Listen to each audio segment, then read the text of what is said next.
Testing, testing, 1, 2, testing, testing, testing. Oh wait, I forgot to do something. Let's get this one maybe. Let's see here. Hello everyone, welcome to the live stream. I hope you guys are having a great day today. Just wanted to chat for a bit here, just give you guys some updates on everything, life, channel, health.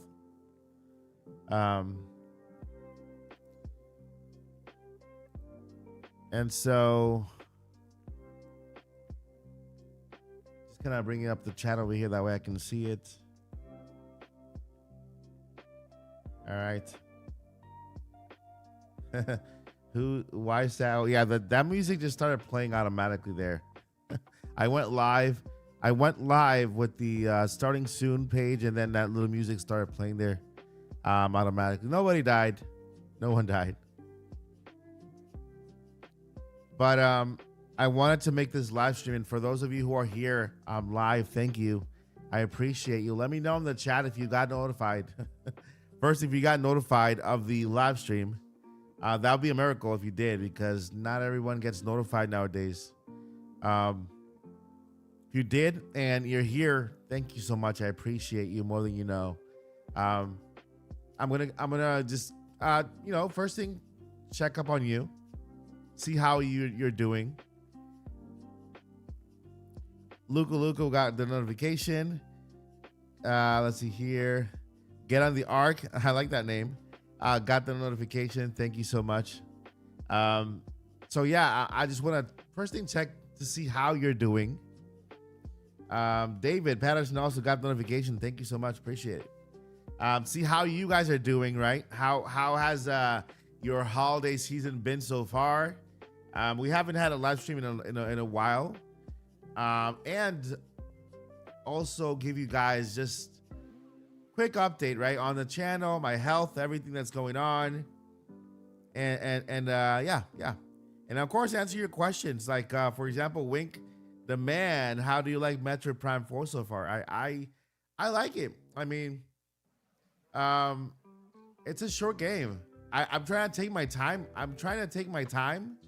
With it. A lot of people are completing it in about 10 hours, and so I'm trying to take my time with it, trying to enjoy it, right? Scanning everything in sight to see if I can at least, I'm never gonna 100% it.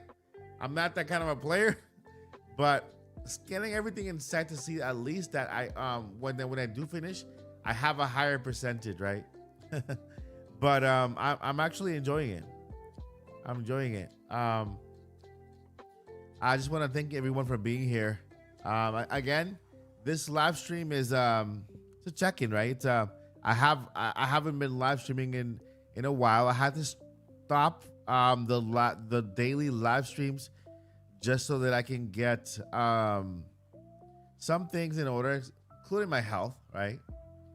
And so I wanted to just to provide you guys an update, and then what to expect for 2026, right? Because we're only a couple of weeks away from the year ending, and so a new year begins. It's a good time to reflect on the past, present, and what your future plans are, right? And so I think this is a good time to talk to you guys about the plans, right? Super Christian Me World says we're doing fine. How are you? Thank you so much. I'm glad you're doing well. Let me know in the chat how you guys are doing. How has your holiday been so far? Family, friends, everything, and so it has been, this year it has been a roller coaster. I think it's been one of the most difficult years when it comes to not only the channel, but my health, personal health, right? Physically and mentally. But, guess what? It's December 16, 2025. I'm still standing, right? We're still here. And so as long as we have breath, as long as our hearts keep beating, as long as we are standing, we're still here. There's always hope for tomorrow. Um, there's always, that that there is you have you go through trials, right? But there's always the sun is always shining at the other side of the cloud, right? Like if you have a cloudy day, yeah, the clouds are there, but you always have to remember there's always a sun shining behind those clouds, and one day, or at one time, at any moment, those clouds will part ways and let the sun shine again, right? And that is always the thing. It's always going to happen. Something for a fact is going to happen, right? And so with life, you have to think the same way. You have cloudy days, and sometimes those cloudy days, they stick around. They stick around for a little bit, and sometimes they stick around for just a bit more than you're used to. Let me go ahead and just make this big here. There you go. But you have to always remember that the sun is right behind those clouds, and the sun is still shining, and those clouds might be there for a reason. What's up, BD little old me? Welcome and good morning. Yeah, it is early. It's an early stream. But yeah, I want to know in the chat how you guys are doing, how you guys are. Before I get into me, I want to know about you, right? I want to know how you guys are doing. Are you away for the holiday? Are you visiting family? Do you have family over? Do you celebrate Christmas? Right? All these questions. It's a really big busy season. Sometimes we just have to kind of take the time to slow down, look around, and appreciate, right? And just kind of appreciate. My voice, you can tell my voice is a little slurry and kind of, I would say, on the lower energy, right? But there's a reason for that, and I want to let you guys know. I've been like this for a while now, and I want to let you guys know what's behind it. It's something related to my health, and I want to talk to you guys about it, right? I think that for you guys to know, it's important, right?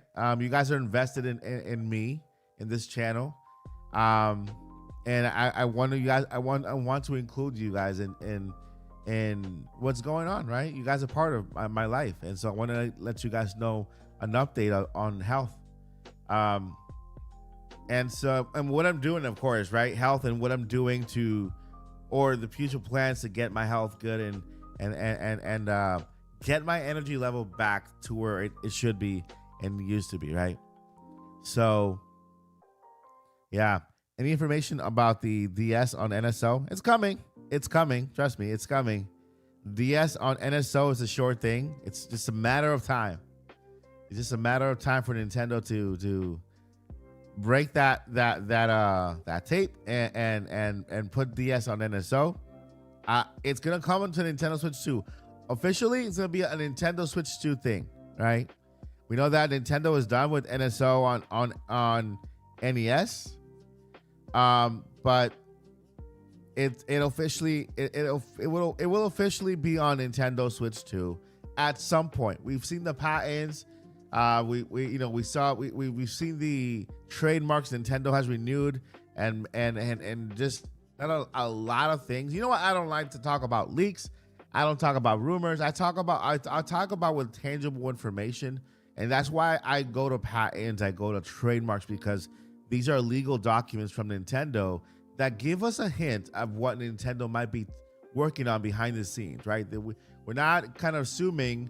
We're looking at it, right? And some things, I think that patents, in a way, they all appear in a finished product in some form factor, right? If you look at a patent and the patent describes this mouse and it has an image of this mouse, don't expect this mouse to make it to the final product, but maybe expect the click to make it in there, or the little rolly wheel to make it into the final patent, right? There's always some form or some part of that patent that makes it to the final product. And that's why I always tell my people, anyone who I talk about patents, hey, they tell part of the story. They don't tell the whole story, and so it gives us some information on what Nintendo is working on. Right? What is this? let me get that out of there. Back to my little background. But let's see here. How are you? Is the question, and we are here for you, my friend. Thank you so much, David. Appreciate it. What's up, Nate? Is in the new place yet? Oh, not yet. Not yet. It's still being. It's still under construction. It's been delayed. Delay. You know, construction. You can't really put a date on when we're gonna finish. As you can see, I'm still kind of empty. The only thing I haven't taken down from the office, there are no more shelves. The only thing I haven't taken down is this TV. That's it. I'm leaving it for the last. But as you can see, like I've already kind of covered all the holes in the walls. Ready to paint here. Took down all the shelves. Everything is in bins. So when it comes to the studio, it's completely dismantled. This desk that you see here, I put everything on the desk, like the computer, the monitors, the lighting, the top-down camera. So I have like a portable studio now, just in case, right? I can move this anywhere because you can move it anywhere. Super long cable, and so I did this just in case, right? So that I can continue to make content while I move. But yeah, the move is a little slower than I wanted. So not in a new place yet. Thanks for asking, man. Appreciate it. But yeah, is there any new news about Pokemon on NSO or Zelda Twilight Princess NSO? Not yet. No official information on those two. Pokemon NSO. You can expect more Pokemon news in next year, right? Pokemon Presents happens around maybe February, late February. But yeah, there's a lot. Guys, you can ask any questions you guys want. I will try to answer as best I can. Super Christian Me World says, "Is this about your vision?" Well, it does affect it. It does affect it. It does affect my vision, but you know, it's my vision has thank God has remained the same. Well, not good, but the same as it. Still can't see through one eye. One eye is kind of 50, 60, 70%, depending on the day. But I was recently okay. Let's go back. Fast forward, let's say I started feeling health issues like the beginning of this year, like really bad stuff, right? Couldn't sleep, and my legs started getting swollen and like getting big and stuff like that. And of course, I'm not like a thin person, right? I got my pounds, right? I got my pounds. And so I'm in the process of getting my shape back,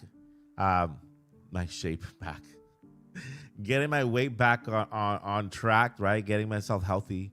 But in throughout this entire time, there's been something that's been fighting against me trying to lose weight and get my health back, and they got in the way. And I just recently found out what it was, and I recently got diagnosed with this. It's a very common thing, very common condition. I'm guessing 1 in every 5 people have it. But the problem is that I've had it maybe for a couple years without any assistance, any diagnostic. And so, of course, if you leave things without treating them, they get worse, and that's what happened to me. So I am at the most dangerous part of it, or stage, or whatever.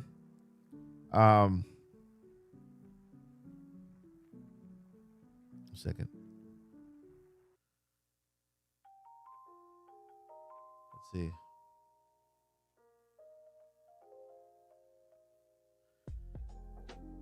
All right.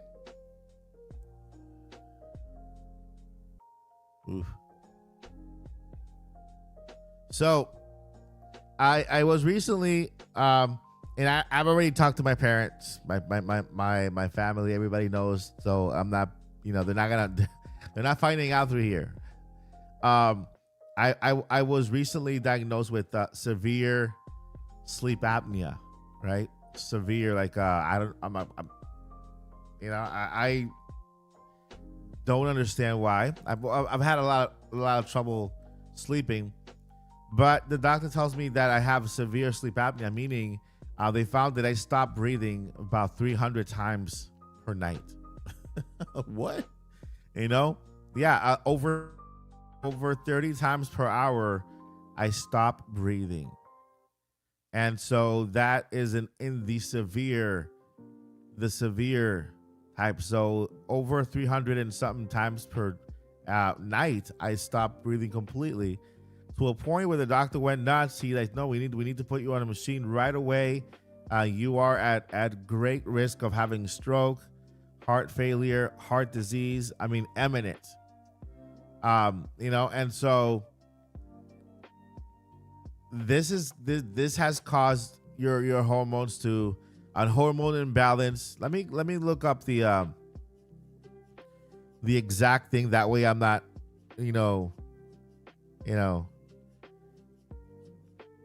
not just kind of. So what happens when you have severe sleep apnea? Of course, your airways are obstructed, worsens. It leads to obesity because it disrupts your appetite hormones. It's called ghrelin up and leptin down, increasing cravings and unhealthy foods, of course, causing fatigue that reduces activity and promoting, of course, your metabolism just completely stops. So it stores fat in your body, right? And so, of course, you have to have a machine to treat this. But what happens, it gives you a hormonal imbalance. Yeah, your hormones are out of whack. You feel hunger all the time, right? Lowers your leptin, whatever that is.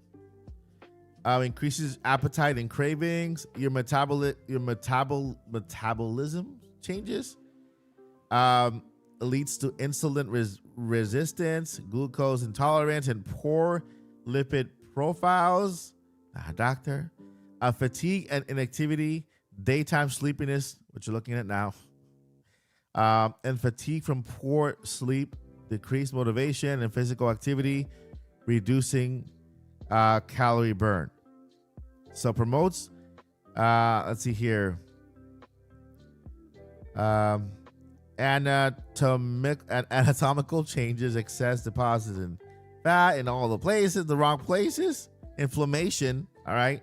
So inflammation and retention of water, that happened to me. My legs are like balloons, right? My legs are like balloons right now. Not my legs, but my ankles are like super balloons right now. Let's see here. Okay. Brain and heart. Let's see here. All right. And so let's see here. It also causes repeat oxygen drops and stress, dramatically raising the risk for high blood pressure. I do have that now. Heart failure. I do have atrial fib, whatever, irregular heartbeat, which can lead to heart attacks, stroke, and even sudden cardiac death. And so, basically, that's all the side effects or causes of sleep apnea, like severe sleep apnea, right? Because there's sleep apnea, but then there's severe, and I just didn't know I had it, right? I would not let it get this far if I knew. And so I would have treated it a long time ago, right? I've been trying to get my weight together. I tried a lot. Like I did the meat diet, I did keto. I had an accident a couple years ago And so I have a back injury that gives me sciatica pain, so I can't really do much when it comes to running for at least 10 minutes or 20 minutes, right? On a treadmill, walking for 20 minutes or whatever, without the sciatica getting all crazy. But I didn't know that this was making it impossible for me to lose the weight, like the sleep apnea, because I have no energy. My metabolism is out of control, right? And so the stress and anxiety. Yeah, I've never had stress. I mean anxiety, but all of a sudden I'm having anxiety, like crazy. Never had that before, and now I'm having it. And so of course, this affects all other areas of your life, right? It's just common sense. Like I sleep about an hour and a half to 2 hours per night now. I've been sleeping for like an hour and a half for the past couple of weeks now. Like every night, I don't sleep almost at all. Like I sleep like full sleep an hour and a half to 2 hours. How do I know this? Well, my Apple Watch tells me. My Apple Watch is telling me how much I sleep, like at night, right? And I'm sleeping less now. Sleeping less now that I know about it. I'm like, my God, jeez. And so, well, yes, this has affected the channel, right? My mental health hasn't been where it needs to be. Energy level, concentration, everything has been completely upside down. I am getting my machine soon, hopefully within the next couple of days. Good thing, because I'm always looking at the good side of things, even though things look bleak. I'm always looking at the good side. I'm getting my machine, right? The first thing that happens when I get my machine is I get back my sleep. After I get back my sleep, my brain starts to function, not as foggy as it is now, because it's super foggy. I feel like I'm drunk the entire time. It's like a CPAP, I think it's called. CPAP machine, right? So no sad emojis in the chat, guys. Guess what? I'm taking care of this, because you know why I am looking at it positively, because I didn't know I have it. I didn't know. I was just so confused, and I was so confused and just distraught, not knowing what was happening to me, right? But now that I know the cause, I can treat it, so I can treat it. It's something that I know I can do now. Like I just get that machine, it helps me sleep better, I get more oxygen to my brain, to my heart, and then things start to work better, right? I get back my energy, and then from there, then I can start working on my diet again, and then it has effects, right? I know exactly what I have, so now I can treat it, and that's why I'm not looking at it as in, oh man, I have this. No, I know now. It's better to know and to have the urge and have the energy, not the want to treat it, right? I want to take care of this, than not knowing it all and not knowing what to do, right? And so now I know, and I'm happy that I know, right? But yeah, I'm not happy that I have it. I'm not happy that it has to be the severe, because I've had it for a while now without even knowing. But at least I know, and I know I can treat it, and then I can get myself back to my high energy self, and so that's where I'm at right now. I just found out this week, this very week, about the sleep apnea, and so I've been waiting for the machine, kind of just and I'm just happy to get started with the process of getting myself back to where I need to be, right? You need to take action on your health, right? There's no point. There's no point and dwelling, sitting back and saying, "Oh, woe is me." You have to stand up and say, "You know what? I gotta do something about this." I have all the power that I need to do something about this. Once you have the facts, you can start, working on getting yourself back, and that's where I'm at right now. That's where I am at right now. My brain is so foggy, again, like I'm just so out of it. And so, yeah, I can tell you guys, this has caused mental stress. I do pray, and I ask God to take control of everything in my life and my head.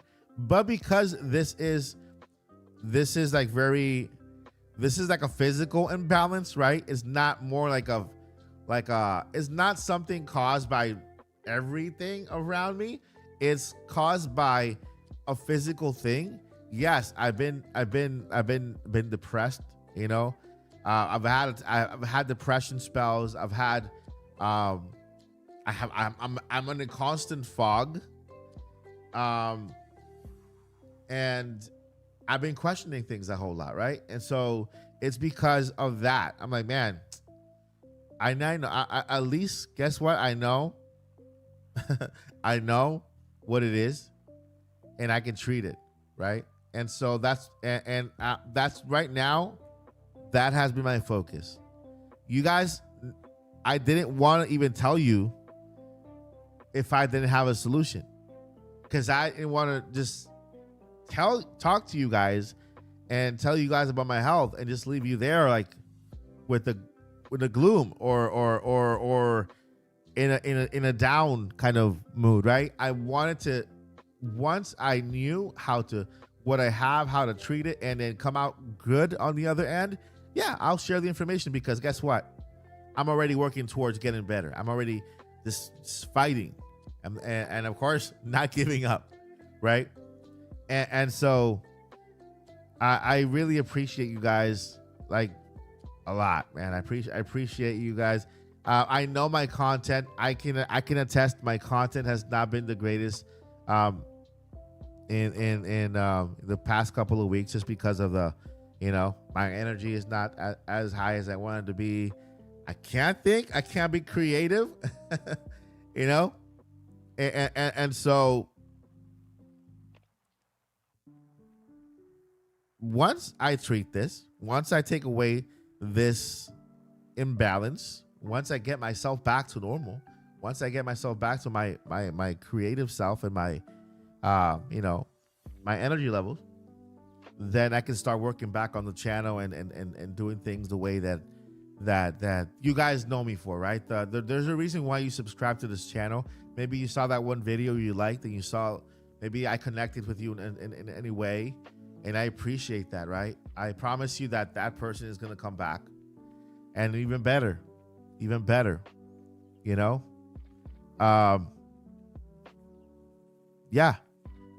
podcast is coming back next year for season 5. We are doing a new form factor of a podcast, right? Which is no longer targeting the news. We're not targeting news on our podcast anymore. We're talking about we'll talk about it. We'll talk about it like in our greetings and stuff, right? But the podcast will no longer be a news podcast, And so we're gonna. I've been working for an entire year on a format that I will debut in January. I'm happy to say we have our special friend, one of my best friends on ever, Paul Gale, is with us again next year, right? In January. Joycey, of course, another one of my best friends, right? I just want to thank Paul and Joycey for just sticking by me, man. They've been so amazing, such good friends. Sadly, N64 Josh had to step down just because of I guess conflict issues with the schedule. personal, right? And I completely respect that. It hurts because I like Josh, right? And Josh was a big part of our podcast. I really connected with Josh, and Josh is a wonderful person, such a great guy, and the kind of guy that you want to have on a podcast, right? It's just and so it did. I'm not gonna lie, it did hurt me.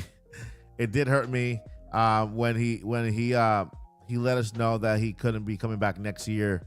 So it was a personal decision, which I respected. And I wish Josh all of the best. But on the other side, we have one of our best and most loved co-host returning to our podcast, which is Lily, right? We have Hyrule Lily coming to our podcast once again next year, bringing her charm, bringing her great knowledge on Zelda and her great insight and input, and it's gonna be awesome. And I'm just so excited to have her back. And so next year for sure we have our 4 core podcast co-hosts. We got Lily, we got Joycey, and we have Paul. And yeah, we now have 2 queens of Hyrule. Joycey says we have 2 queens of Hyrule. And so yeah, I'm excited, very joyful that Lily is coming to our podcast next year. It's gonna be a brand new podcast, brand new show. The fun is going to increase. We're gonna laugh a lot, because we will be putting ourselves in certain situations for fun, all rated, all family rated, but for fun regarding video games for your entertainment, right? I've been working on this kind of type of podcast that you can go back, even if you watched it the first time, you can go back and binge watch this season 5 of the podcast anytime you want. If you want to rewatch your favorite episode, you can, because it's no longer going to be tied to a current event that is happening. Yes, we will have our reactions to Nintendo Directs. We will have our game drops, video game drops. Whenever a new game drops, yes, we're gonna be talking about that game. We're gonna be sharing our experience with those video games dropped, right? So that's not gonna change. We will still give you our Nintendo Direct reactions. We will still give you our let's say the next big Zelda game drops. We're still gonna cover that game on the podcast, give you guys our impressions, all that stuff, and none of that's gonna change. But the core of the podcast is gonna be very evergreen. It's gonna be very clippable. You can clip any part of the podcast and have fun watching it. And so, yeah. What's up, Gamebird? Shout out to Gamebird. Shout out to Nate that was here earlier. Joycey also here. I appreciate you guys. You guys are awesome. And so that is going to continue. The podcast is just getting better, right? And podcast is strong. You know why? The podcast is strong because of Joycey, because of Paul, because of Lily. And it's, I could not do it without them, So I'm just incredibly grateful to have their support, Got Zelda Player 85 with the 5 gifted. Thank you so much for your support. Let me go ahead and try to highlight it here. Get this. Zelda Player 85, thank you so much for your support. Thank you for the 5 gifted. I want to welcome Jesse. We have Uber Games also, second account. You got another account? We got Hylian 1989 on here. You got all the podcasts. We have two Zelda queens now. Hylian. We got Track Neon, also a member. We have the hobbyist family. I like that name. Also a member on the channel. Thanks to Zelda Player 85. Man, I appreciate it. I appreciate it. Super Christian World says, make sure to manage your blood pressure at least. The worst number to get with sleep apnea is to, yeah. I'm not gonna tell you guys. I'm not gonna tell you guys about the blood pressure because I don't want to worry anybody. But just know that it is just like Super Christian Me World said, it is a reflection of the sleep apnea. Once I take care of that, then I will get better across the board, right? And that's what I like to hear. Something that I could do, an action that I could take that could just work in other areas of my life, and that's why I'm happy to, not happy that I have it, but I'm happy that I know what to do about it, right? And how to get better. What's up, Chloe? Welcome to the chat. I appreciate you being here. And so one thing I can tell you, I'm still working on the general content from the channel. The channel has been a news, products, and review since the very beginning, right? And so I'm still working on whether I want to stay in the news genre, right? I love Nintendo. Nintendo has so many sides to go over, and I'm still debating whether I want to stay in the news area. There are so many awesome and amazing news channels out there who do. I can tell you with all honesty, they do a much better job than I do, when it comes to delivering the news. And so I'm still debating whether I want to keep the Nintendo news in the channel. But if I don't worry, they're not. My videos are going to be still Nintendo themed, still giving you the best of myself. But it could be doing a breakdown about this game and going back into the 80s and just kind of doing a little documentary video about my life growing up with my Nintendo Entertainment System. I'll bring my NES in the box, unbox it, and tell you a story about sorry, I hit the mic. Tell you a story about how I got it and this and that. I'll go out and video game hunt, look for really cool retro games, and then come back here, try it out, play it, and see how it goes, right? Just kind of give you Nintendo entertainment. Of course, cover and review current games, which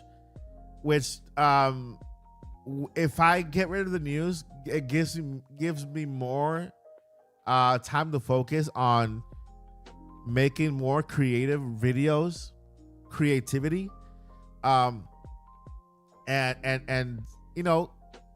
filling the channel with videos you can watch at any moment at any time. Like right now, there's a lot of videos on the channel that are evergreen that I still get views and I get questions in and I get comments on and I get feedback on, and I like that. I like that a video that I produce is still helping people, right? It's still there for you, rather than just, hey, today in the news this happened, and then tomorrow that video is just that video is no longer with us. That video is dead. I have over the past 6 years, I have created, I have filmed, edited, produced, and edited. Let me give you the exact amount of numbers of videos that I've made on the channel. I'm guessing it's over 2,000 now. 2,000 videos.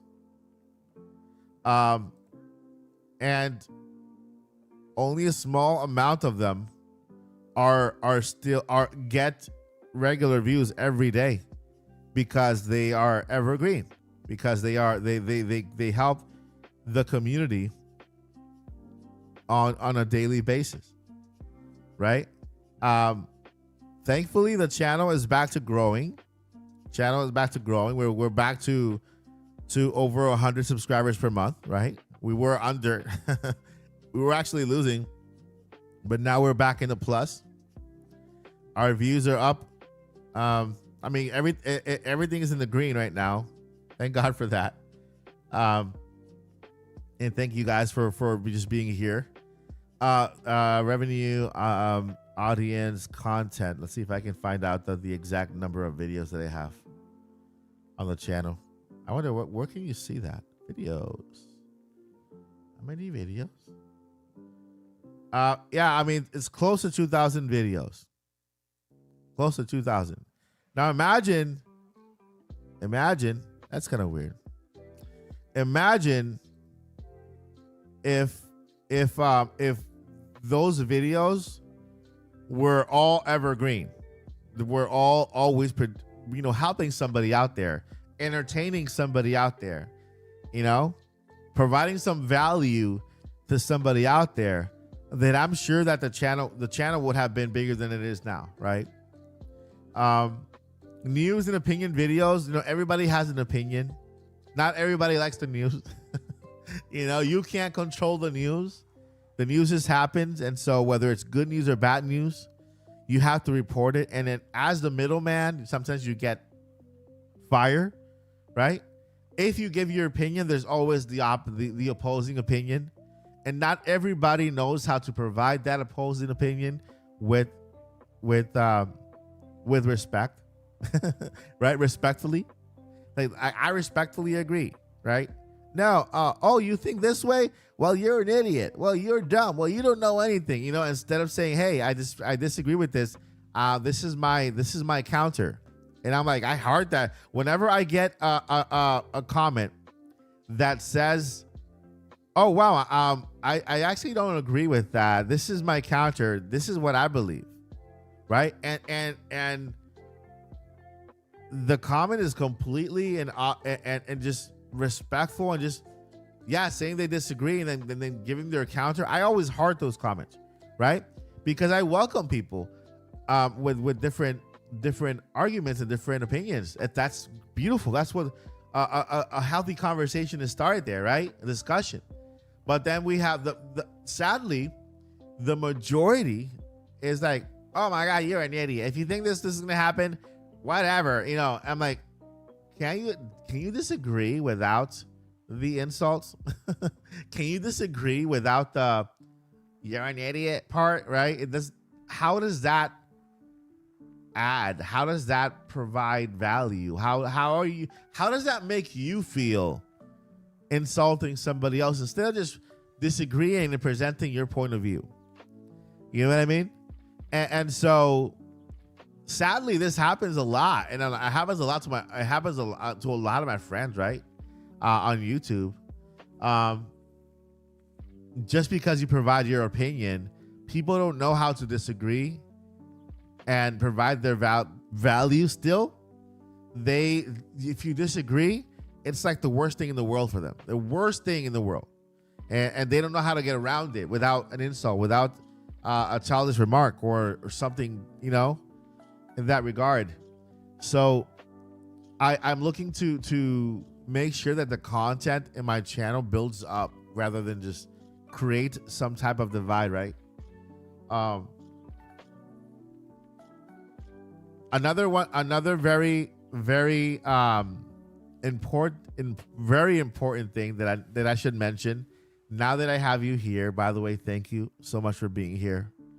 Another important piece of information that I wanted to provide is that 2026 is my all or nothing year.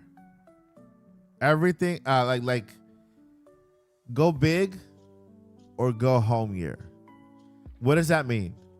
It doesn't mean I'm quitting YouTube. but it just means that I'm giving this last push at this journey when it comes to creating content, right? Not that after that I'm gonna just completely cancel everything, like the podcast and stuff like that, but I'm gonna give it this one last push. Why do I say this? Because I'm well past my expiration date when it comes to my personal health, right? You guys know I have the sight problem, the sight stuff, and it takes a toll having to edit, having to edit one video after the other, right? To almost 2,000 videos. I'm like, man, I at least I can say I did a lot, right? It's like I didn't not do anything. I poured everything into every video that I had. And so it's not that I didn't try, it's not that I didn't, but my goal for this year on YouTube is to push my channel, my content to the max, so that at least, to the very least, I could hire an editor. That's step number one. Hire an editor. What is an editor going to do for my channel? Well, it's going to extend the life of the channel, because now I don't have to spend my time hours editing, because it takes me hours, even hours and hours and hours to edit now, because I have to edit and then give myself some rest my eyes, step away, come back, and and then my videos come out later in the day. So 2026, I want to push myself to the limit so that I can, at least by the end, I would have hired an editor that will help me even extend the content further, right? And that's my goal, right? I'm not thinking about quitting YouTube. I'm thinking about more like, okay, I have this goal. In order for this not to happen, in order for me not to leave YouTube at the end of 2026, I need to get to this point, right? I'm an editor. I went to Full Sail University. I have my bachelor's degree in digital media, right? I graduated 2014 as an adult, right? And so, yeah, I can edit, but my visual limitation is making it harder and harder every day to do that, right? But thing is, I don't want the quality of my content to go down, and so the one thing that I can actually outsource is the editing process, right? I'm already talking to a couple people who do such incredible work at editing, and with them doing the editing for my videos, I can put out a lot more content. I have so many ideas for great videos that I want to put out there, but that it's in the way. Like I will literally just kind of I would just destroy myself in editing, when it comes to that, right? So 2026 is gonna be that year for me. I'm gonna try to do as much as I can. I'm for you, right? Because in the end, my friends, this channel is for you, right?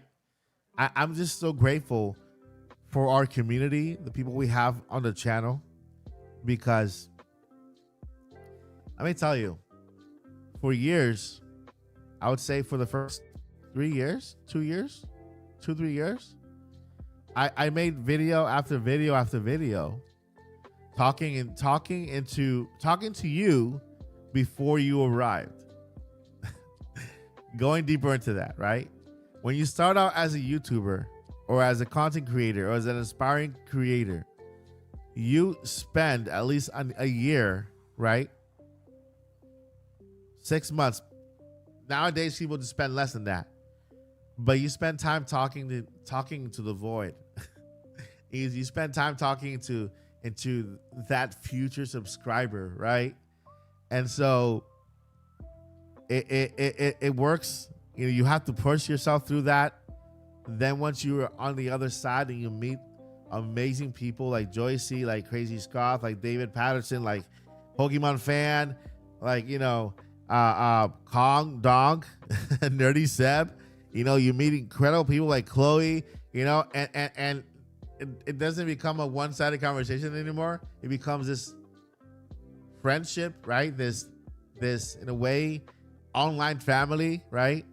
We have a Discord community, which we check out every single day, and we start building this awesome community.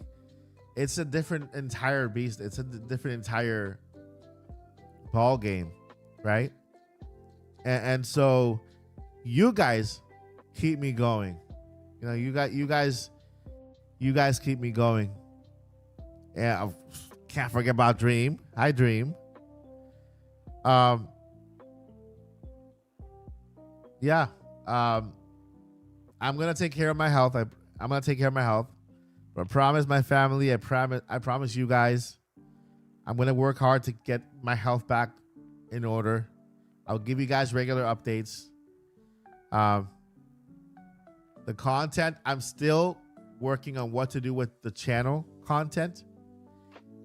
It would be amazing if you guys would actually, you know what? I'm doing something right now. I'm gonna go ahead for everyone. This is not just for members now. I'm gonna go ahead in the Discord chat. I'm gonna go ahead in the Discord chat right now. I'm gonna create something. Let me see if I can work. What can I? Okay. What is this? All right. I'm gonna create a new channel, and I'm gonna just name it 2026 channel. 2026 content. Okay, it's for everyone. All right, because if you haven't joined our Discord, please join. That's a place where you can connect directly with me as well as a community. And I want to know from you guys, what type of content do you want to see? Give me your best ideas. Like, give me like what kind of video would you like to see? Would you like to see a breakdown on a certain game? Would you like to know the history of something? Like, just write everything down in that channel. I just created it just now. If we have a mod who can share the Discord link in chat, I would really appreciate it. Cooking with Mike. Hey, if you want me, listen, I can cook.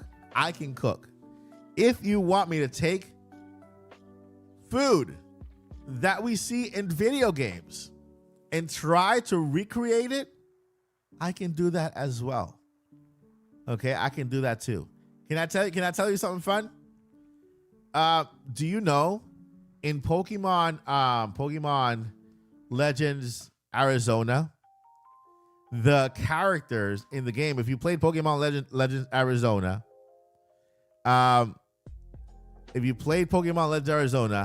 the crew, they always have this type of dinner, right? Which is rice with it's rice with what is it? I know it has the rice, the croissants, and curry. Okay, so I saw that. I'm like, wait a minute. I have curry, I have rice, I can bake croissants, and so I recreated the curry dish from Pokemon Legends Arizona, ZA, right? I recreated that. I did the same exact cone shape that it had, right? Like that, with the curry on top, and then the croissants around it. Croissant curry. I think that's what it's called. And it's fun. It's fun, right? Recreating things you see in video games. And then like, okay, so they say it tastes like this. Let's see how it really tastes, right? That's an evergreen video that I think would be fun to do in the future with like things we see on video games, right? It's not that I'm always gonna do cooking, but it's gonna be one of the cool videos regarding a certain game that you know. So even things like that. So if it requires cooking, guys, I've been cooking since I was 12. So yeah, I learned from my mom. Actually, no, I started cooking when I was 9. Um, I remember my mom cooking, and I just stood next to her when I was 9, and I was looking at her cook, and I just kind of saw her do the process, and immediately just connected with it, and then I did it myself, and everybody loved it when I was 9, and I've been cooking ever since, So yeah, that could be another. I mean, I could do that. I can do that video if you want to see it. I can recreate it again and then put the entire process in a video from the kitchen. What was, by the way, giving you guys a different view of my personal life, our kitchen, our house, right? Which is evergreen. That's what I want. I want to do content that you guys enjoy, have fun watching. Right? If you want to do it yourself, you can use that video, right? And so that's the type of content that I want to do, and in the world of Nintendo, rather than just sticking to the news, which, by the way, it's easy. I would say, yeah, it's kind of easy to just go ahead and gather 5 news topics, find the main topic of the video and create just talk about it, visit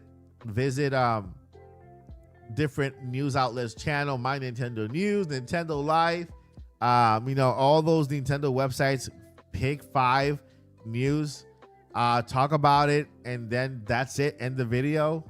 But man, I'm like, where's it?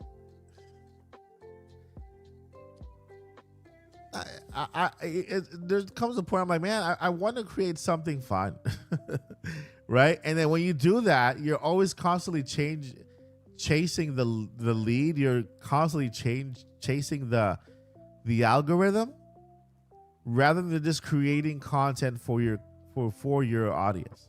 Cooking with Mike sounds fun. I got an idea for about gamer Mike. Like, you could play games, cook game food, and still talk about gaming news. Interesting. Join our Discord and then leave it there at that channel. 2026 content. Join our Discord. If one of our mods can share the link to Discord, and put it there. Put it there. I wanna gather your feedback. I know there's food in Zelda too, right? There's food in Zelda we can make. I think there is actually a Zelda cookbook that I can purchase that has foods from the Zelda franchise, throughout the entire Zelda franchise. So thank you so much, Pokemon fan. Thank you. I appreciate it. So yeah, if you have not joined our Discord, join there, and then visit we have a channel. It's called the Odyssey Chat. That's the main channel. That's where you can chat with everyone. We have different channels there for different types of games. If you want any topic on that certain game, those channels also with that game specific game, you can talk about spoilers there in those specific channels. In the general chat is just for chatting. But if you want to talk about a specific game, spoiler on that specific game, or ask a question, then you can talk about that in those specific channels. I just created the 2026 content channel. That way, everybody can go ahead and just drop your idea there. Who knows? We can do them all throughout the year, right? And maybe one of them turns into a series that we can revisit, right? But I want to create content that you guys want to watch, and I think that's important, right? The podcast was based on your feedback, by the way. This 2026 year 5 podcast is all based on feedback that I got from everyone throughout this past year, right? And so you guys are gonna see the the podcast, right? You guys, the brand new format. Depending on how that goes, there's something else coming later on that I want to share at that point. I'm still not ready to share that yet, but depending on how everything goes. Oh, you got the Zelda cookbook? Yeah, we can also work from the Zelda cookbook too. But yeah, health is not great right now, but I am in the process of making it better. I know what to do. I'm excited to get started to get my health back on track. I'll get my weight in check, right? Get myself into black belt form because I am a black belt instructor, Taekwondo. I've been doing Taekwondo almost all my life since I was a kid. As an adult, I got my instructor degree. I did it all, right? And so I want to get myself back into that shape. You know, right now I'm not a black belt form. I'm gonna get myself back into that. This is an inside thing. I always call myself like, you know what? I need to get back my black belt instructor shape form. You know, so I'm excited to get started, friends. I'm you know, like I said, you guys know that I'm a positive person. I get attacked. Yes, I get the glooms and I get the lows and I get the all the feels, right? I get them all because I'm not perfect, right? I live just like you, right? And we all go through our different things. The Street Fighter cookbook also, what? I didn't even know that one existed, man. I think I might make that thing. Street Fighter cookbook. I want to check it out. If you can't find it, I know you can get it in Barnes and Nobles. Man, we used to have a Barnes and Nobles like very close to us, but we used to just go there, sit down on the floor, and just read. But they took it away. We do have another Barnes and Nobles later, like further away. But I missed that Barnes and Nobles. Missed it. I miss it. But I'm gonna check it out. Yeah, I know they also have a website, so I can go to the website. Like the Triforce Links shield and sword plus rubies. Street Fighter cookbook. Yeah, I'm gonna. We can do that. We can try to. Maybe we'll go through an entire cookbook, and then you guys can choose on whatever game is out there that has a cookbook. Maybe we will go over the entire cookbook. Like I know for sure, I will probably do the Street Fighter cookbook. I probably do the Street Fighter cookbook and also the Zelda cookbook. So I'm gonna add that to my list. Pokemon fan just wrote a comment on the 2026 content. Thank you, Pokemon fan. So if you want to join Discord and you want to influence the content on this channel, become a somebody who makes a change for the good and better of the Odyssey family here, make sure to join our Discord and also go ahead and comment there. As well. I'm getting less attention on my subscribers on my channel, Mike, so I'm not that big I'm not big either. And especially now that YouTube has changed, you know, YouTube has changed in a way that makes it very difficult for anybody to try to make a living on YouTube as a full-time creator, right? I just gave up. I want to say this. I never give up, Journey On. Well, I gave up, but not in the way, not in the way that you think. I gave up trying to chase the algorithm, right? I just want to create content that I love, so I can get that spark back, the spark that made me love creating content, right? And it's even better now because we have a great community to enjoy this content and to help provide this content, right? And so it's just so much better now, right? Back in the day when I was first starting, it was a different ballgame because I didn't know who to get feedback from, right? I was just trying things out, you know? But this time around, I have you guys. I have you guys, and you guys play a big part in how the future of this channel looks like, right? And so I'm grateful that this time around. I'm grateful that this time. Where's my mouse cursor? Where did it go?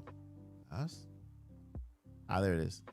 I'm grateful that this time around, it's all different, right? It's all different. It's all different, right? But you just have to look for what works. If you guys have a YouTube channel, do what makes you happy, right? Make sure that what you do is the highest quality you can, right? So one, make what do what makes you happy. Make sure that quality on what makes you happy is at the highest it can be or at the highest you can produce it, and then the people that identify with you will find you, right? There's a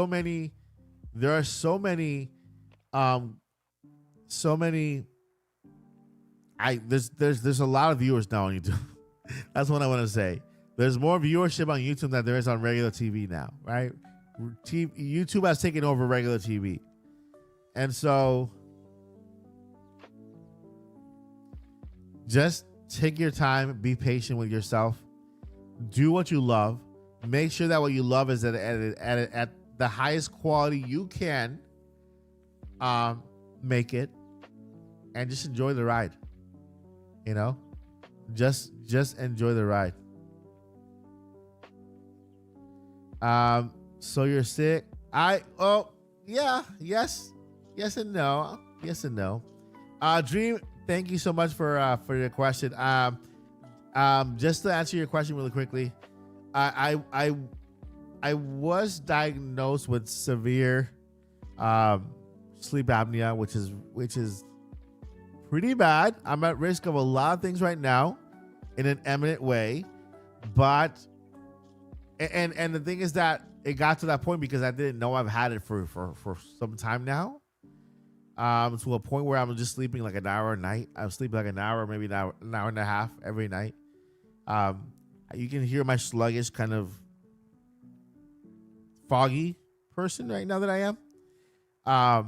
And so that has affected the channel. That's affected me, affected my content, has affected the way I deliver the news, I deliver any video, because I'm just in the fog. And so I got that diagnostic this week and found out that has contributed to my weight gain. It's contributed to a whole bunch of other stuff that I didn't know could happen because of that. And rather than just staying in an "oh, woe is me" type of attitude, I'm happy that I know what I have and I can treat it, and I'm doing whatever I can to get myself back now. Right now, I have a plan of attack. I have a plan to get myself ready again and back to my normal self. And so that's the way I'm looking at it.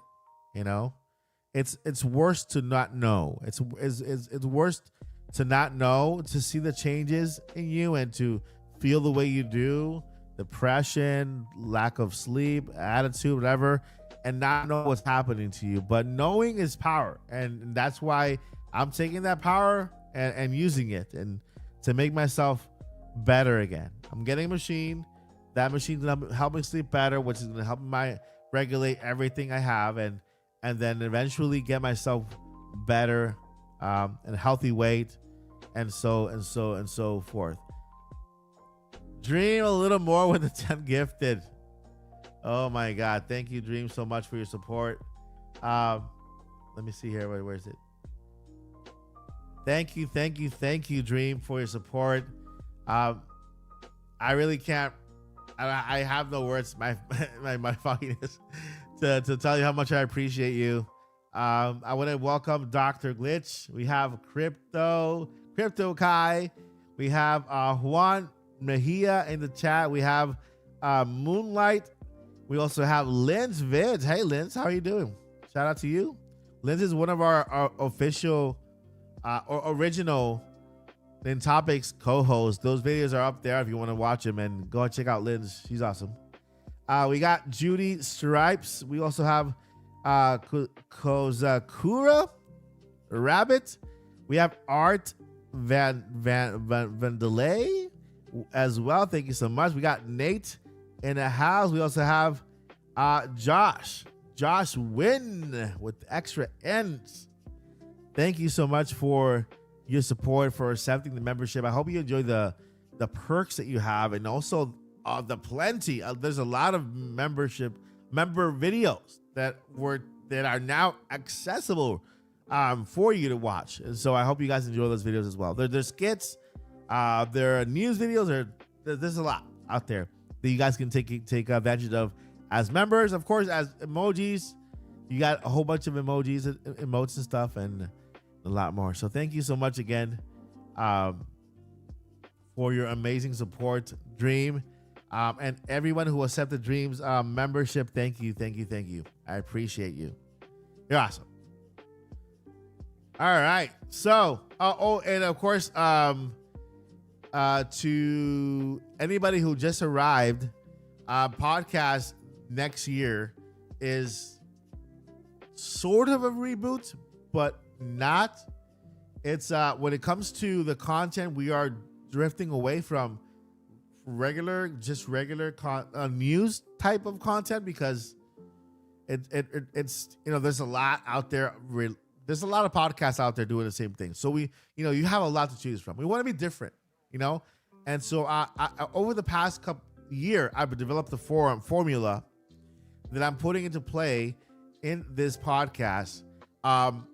When it comes to our co-host, we have our amazing Joyce J, Paul Gale returning. Sadly, N64 Josh will be stepping back due to personal scheduling issues. And we have our amazing returning podcast co-host Lily Hyrule with us once again in season 5. I'm telling you, this will be one of the best seasons ever. You can expect, because of these changes, you can expect our audience to grow a lot. You can also expect to watch our content at any moment or rewatch at any moment, because it'll be evergreen. It'll be evergreen content. So it'll be fun topics. We will do deep dives inside the world of Pokemon. We'll probably have a Pokemon, one Pokemon breakdown. Let's say, let's go ahead and break down Mew, for example, right? What makes him great, or her, or it? Where did it come from? How was it made? How about Mewtwo? What is that? Why the two? We'll break it down. We'll dedicate an entire episode, make it as comedic as possible, and just do crazy stuff with when you thought that we couldn't talk for 2 hours on on one Pokemon, we will find a way, okay? And we'll make it as entertaining as possible for you. That's just an example, right? We'll do the same thing in the world of Zelda. We'll do the same thing with all other topics in Zelda with Nintendo. There's no need to talk about news, because there's already so much there, right? Nintendo has been around for more than 100 years. Yeah, we can talk about that. Nintendo's history back when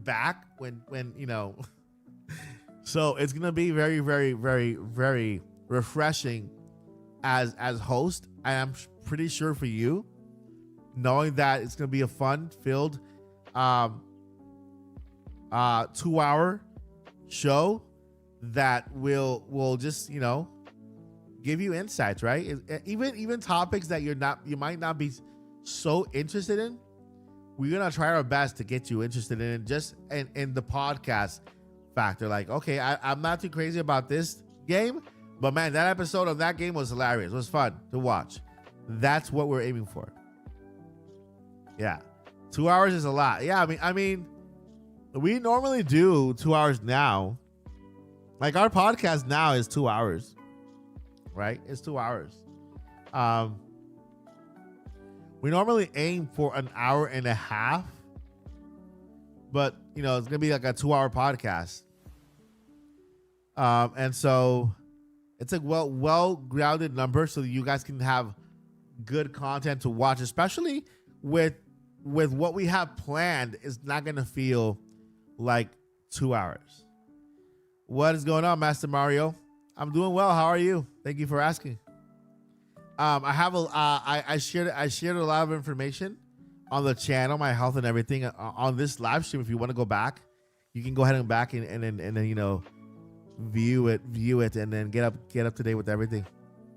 But thank you so much for asking. Appreciate you. We got Mr. Third Eye. Greetings, beloved. Thank you so much for being here. Greetings to you as well. So yeah. It's going to be fun. I'm looking forward to the podcast. Because I've never looked for, like, on the thing that I'm looking forward to the most on this channel right now is the podcast, because I worked an entire year to come up with this plan, right? So much that everything is already planned ahead of time. Well ahead of time. Everything. Every episode. Like I wrote every episode, right? Ahead of time. It's done. Like I don't have to worry about it anymore. I don't have to worry about preparing next week's episode ever. I did everything already. Done. And it's gonna be an awesome time. It's gonna be great. Can't wait for that. That's gonna start January what? January 9th, I think it is. What is the first Friday or second Friday of the year? December. January not wait, yeah, January 9th is the beginning of season 5. January 9th is the beginning of season 5. And the podcast this year will go all the way to the end of the year. So we're not gonna end it. Actually, we do have a finale. Yeah, there's always a finale, but there is a special episode too. There's special episodes coming, so it's gonna be awesome. It's gonna be very awesome. Just playing some Animal Crossing, awesome. I can't wait for that update in January. Right? We got an update to Animal Crossing in January with Switch 2 edition, and not only the Switch 2 edition, but also the other one, the 3.0 update, which is awesome. So yeah, that's the whole thing. Nothing but the thing. Let me know what you guys what does everyone have planned for the holidays? Are you guys traveling and going home? Are you staying home? Are you visiting family nearby? Let me know in the chat. I'm very interested in knowing how everyone is doing this holiday season. If you just joined us, welcome. Thank you so much for being here.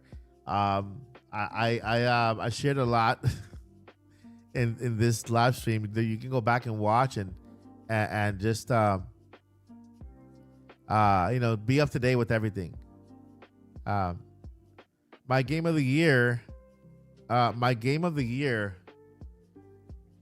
Expedition 33 for me was my game of the year.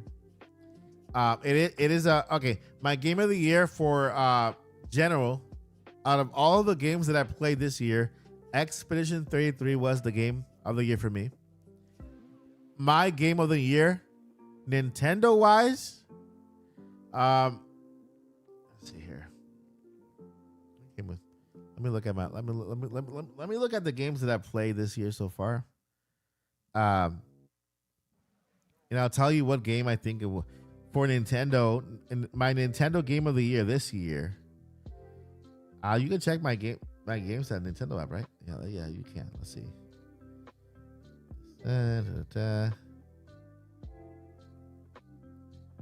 Speed settings change.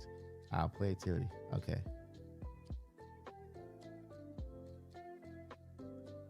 So on Nintendo Switch, I would have to say Hyrule Warriors. Hyrule Warriors Age of Imprisonment, although it's like sort of not a first party game, but still kind of first party characters. It's the game that I enjoyed the most. Yeah, it's the game that I enjoyed the most. From then my second game was Donkey Kong Bonanza. Donkey Kong was first before so in order, let's go ahead in order. Nintendo overall Expedition 33 on PlayStation was my favorite game of the entire year. Then on Nintendo, on Switch, my favorite game was Hyrule Warriors Age of Imprisonment. That's the first one. Followed by Donkey Kong Bonanza. After that was Pokemon Legends ZA. And then let's see here. I'm still playing Metroid Prime 4. So I can't give you a definite choice on that one yet. Mario Kart World, of course. Mario Kart World. And I think that's it. I mean, Nintendo has not released a lot of first-party games for Nintendo Switch 2 as of yet. You know, we have Hyrule Warriors, DK, Mario Kart World. Metroid Prime 4 is a Switch and Switch 2 game. My favorite third-party game for Nintendo Switch 2 is Assassin's Creed Shadows. I already played it for Nintendo. Shout out to Ubisoft for giving me the code. They gave me a code when Assassin's Creed Shadows came out. I got it for PS5. I played it there. I beat it there, and then they also provide me a code for Nintendo Switch 2. And so I've also been enjoying Assassin's Creed Shadows there. And I like the fact that there are very minor changes, but they did a great job at bringing that game to Switch 2. You know, and so Assassin's Creed Shadow is a really good game for this year. What else? Let's see here. What else did I play this year? I love Street Fighter 6. WWE 2K25. I played that a little bit. But yeah, those are my my top games so far. Metroid Prime 4. I'm about to get my last little thingy, key. I think it is, right? They call it a key or whatever. It's like a key thing or whatever, like a magnetic key or key something.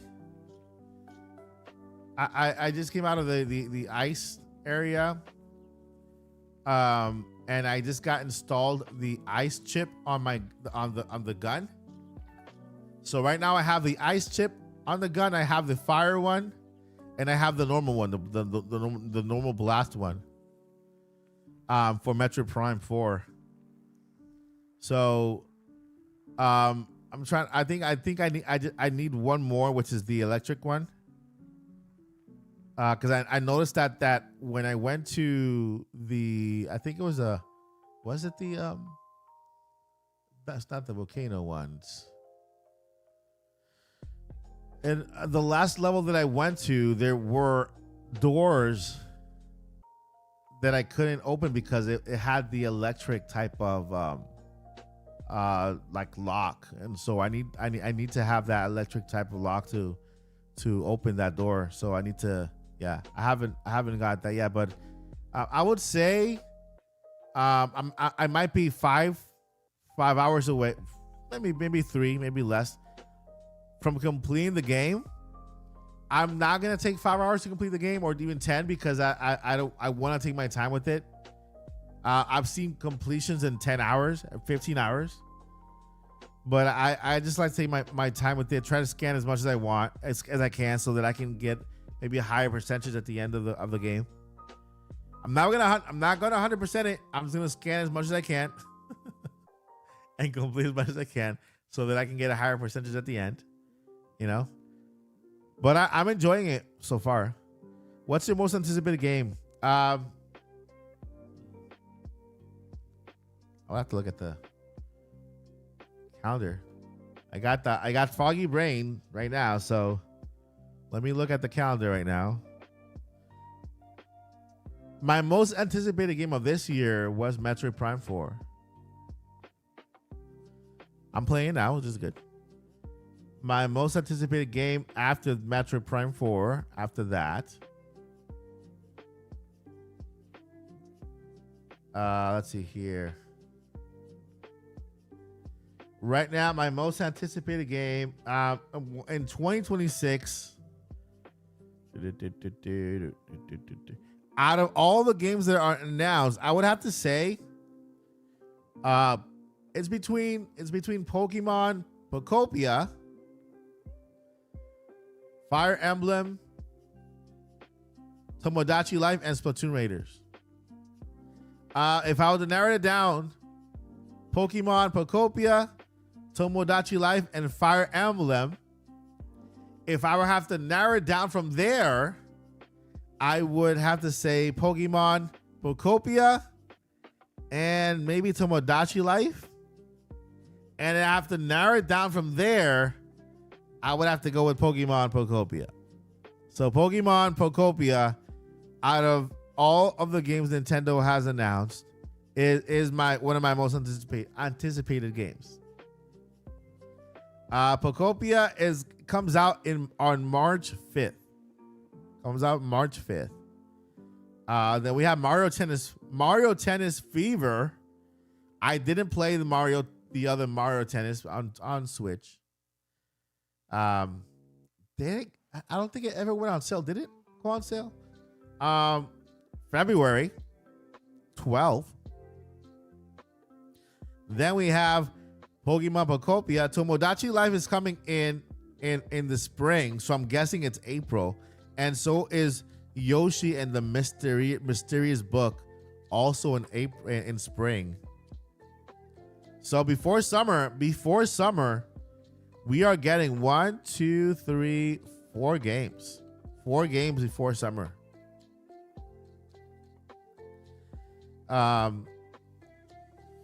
Then we have Rhythm Haven Groove is there also. Fire Emblem Fortune's Weave. So yeah, I would have to stick with Pokemon Pokopia. I'm looking forward to that game. I'm a big Animal Crossing fan, right? I love Animal Crossing. I play it a lot. I think I'm like on my 15th island since the game came out. And so having a Pokemon game that's kind of similar to Animal Crossing is just, man, match made in heaven. Perfect match. I'm a cozy guy at heart. I love sitting back playing relaxing games. And of course, I love Pokemon. So if this were not a general channel, if this were not a general Nintendo channel, this will be a Pokemon channel. So if you know, it's like I remember at the beginning when I was starting the channel, I was debating whether I would cover all Nintendo or I would just focus on Pokemon.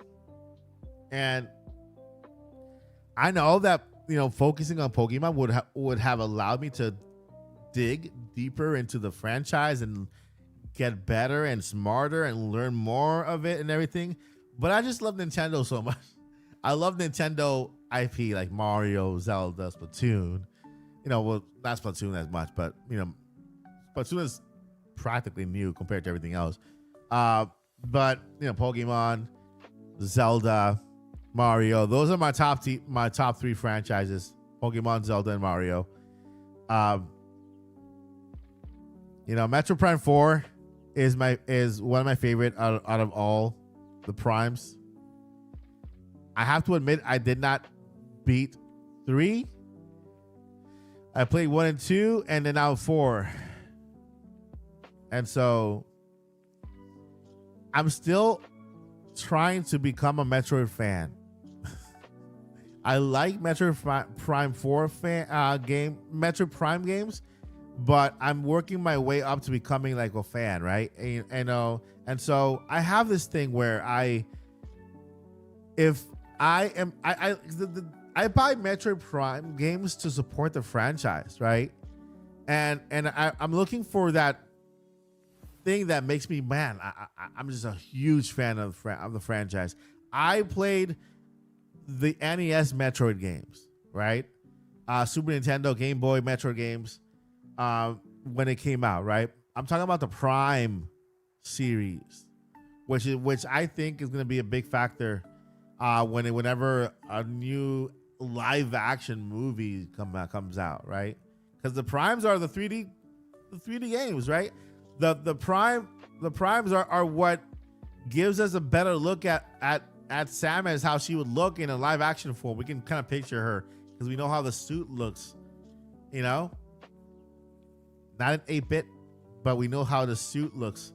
And because of the Primes, there's been a lot of cosplay playing on the suit in real live action, even the helmet and everything. So Metroid Prime is a franchise that I like, but I wouldn't call myself a fan like I do with Mario, Zelda, and Pokemon yet. But I'm doing enough to kind of to support it and to learn more about it. Like I went back and I started learning about the story of Samus before the games, right? How where she was born, where she was raised, how her parents passed away.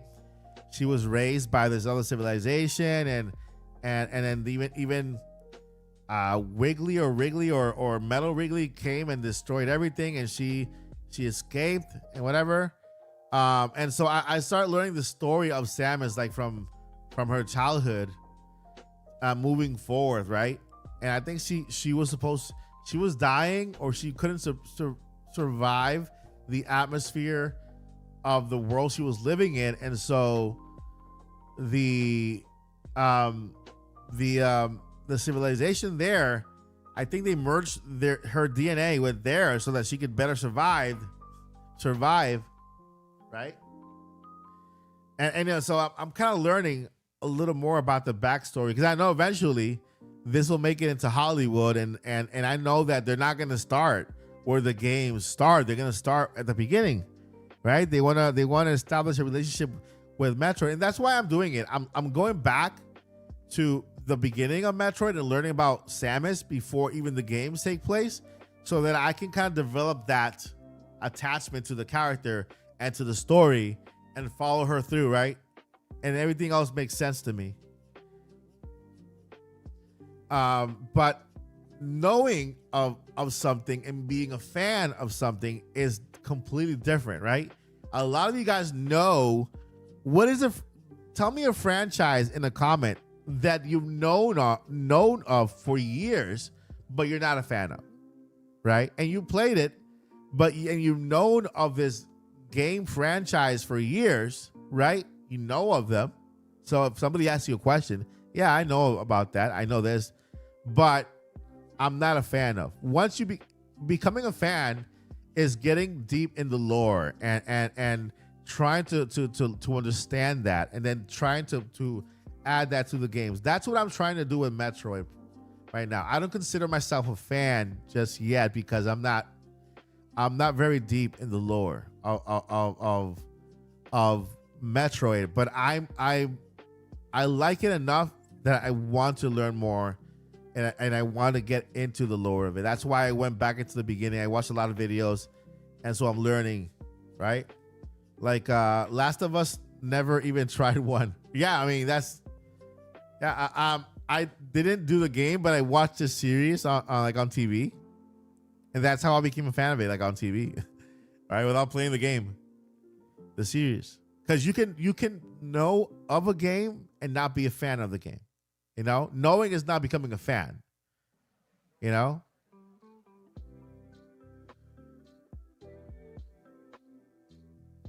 That's a big one too, Chloe. Reasons I ask if Metroid Prime 4 is like Metroid Other M, because Metroid Other M makes me nauseous. Yeah, that's a big one. That's a big one. I wonder what I know. There's a game out there that made me nauseous. Oh, Super Mario Galaxy did that for me. Like Super Mario Galaxy, I couldn't play the game. I beat the first one. I haven't beat the second one. But in order for me to get through it, man, it was just, I had to find a way to get used to the movements and the going around the world. And sometimes the controller, you would find that one spot in on the planet where it wouldn't move to either side. But man, I can't wait for the Prime. Going for 200% hard mode run. It's incredible. Can't wait for Prime 5 already. Prime 5 will be a big thing for maybe for PS2. I mean for PS2. For Switch 2 and like exclusive on Switch 2.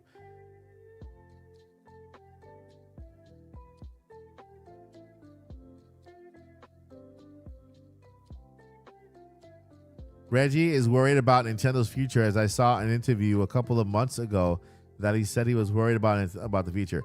I mean, I'm not worried about the future. You know why?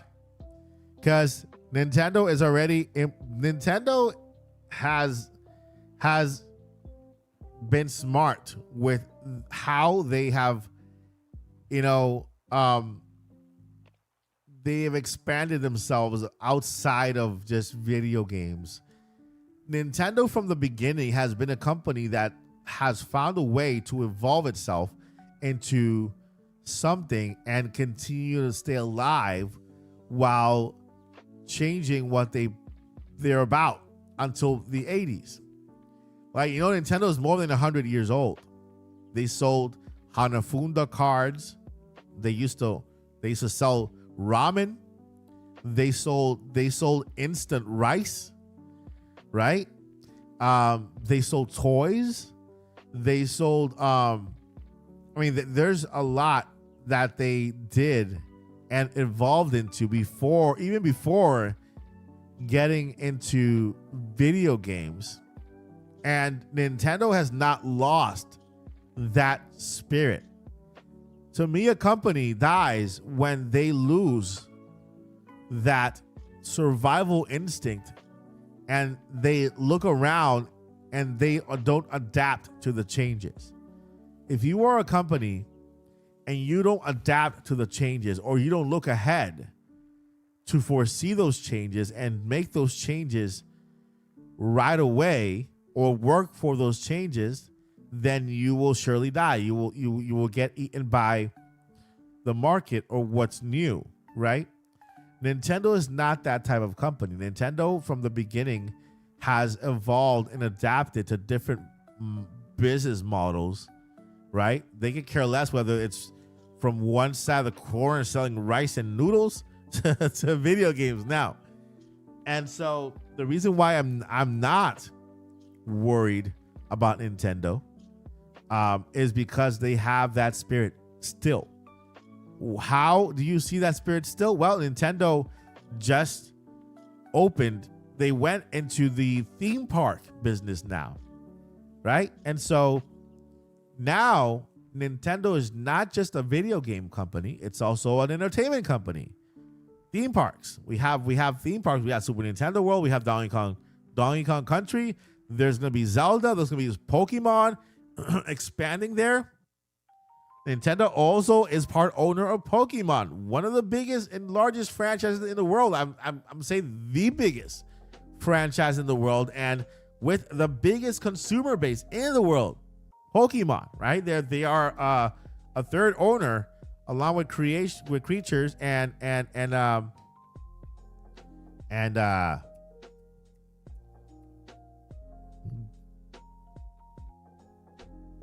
brain fart right now, Foggy. Game Freak. Game Freak. And so they are so invested, and now they are now again in the entertainment business. They are now a movie studio with the Mario movie, breaking records and still selling today, and with a movie coming now in April, and then another movie coming in 2027, right? And so yeah, it's like Joshi said, it's all business. It's business.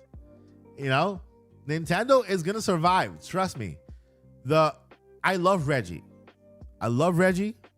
But it looks like when he was talking about that, about that worry, maybe he was just his vision was not wide enough. His vision was just kind of maybe like a horse that that has those little those little flappy thingies on the side so they can focus on just what you see around. Nintendo's not like that. You gotta take those flappy things out and look at the entire around you, because Nintendo is now a 360 company all over movies, theme parks, video games, merchandise. Get this shirt, Mario Kart, right? Mario is the most recognizable character in the world. Yes, the world. And so it's there's no need to be upset of Nintendo. Look at Nintendo. They just came back. They came back from their worst selling console, the Wii U, to the Nintendo Switch, their best selling console. You saw that? Like, from the Wii U, I can understand in the middle of the Wii U era feeling that way. Okay? Because the Wii U flopped. Even though it was a good console, their marketing was bad, and there was just a lot of issues there, right? Wii U, that's where Nintendo could have folded. But they didn't. They did not fold. They were already thinking about how to evolve, how to make the best console possible. They created the Nintendo Switch. Nintendo Switch became a crazy console, right? So we're now living in the Switch 2 era. It's just too early to even say, oh, it's time to worry when a system sells 10 million units, right? In 6 months. And so, Nintendo's not a perfect company. They have their ups and downs. They make their bad choices. They flop. They've done questionable choices in the past. You can't really cover that with it. It is what it is, right? Every company goes through their ups and lows, but when it comes to being in danger, not even close. Yeah, no company is perfect. But when it comes to being in danger, not even close. Yeah, there's no staying in,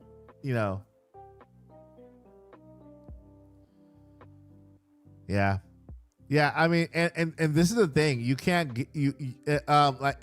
Joycey said, even if Reggie had stayed, it doesn't mean none of the changes that has happened would have not happened. Yeah, because you have to understand that all of the bigger choices, like game prices and everything, come from Nintendo of Japan, the mothership, right? Nintendo of America is just Nintendo's biggest marketing agency. Nintendo of America is just Nintendo's biggest marketing department. That's why you look at the CEOs that they put up. Reggie is marketing design, right? And then we had Bowser, who was a numbers guy, and now we're going back to another marketing guru with Pritchard, right?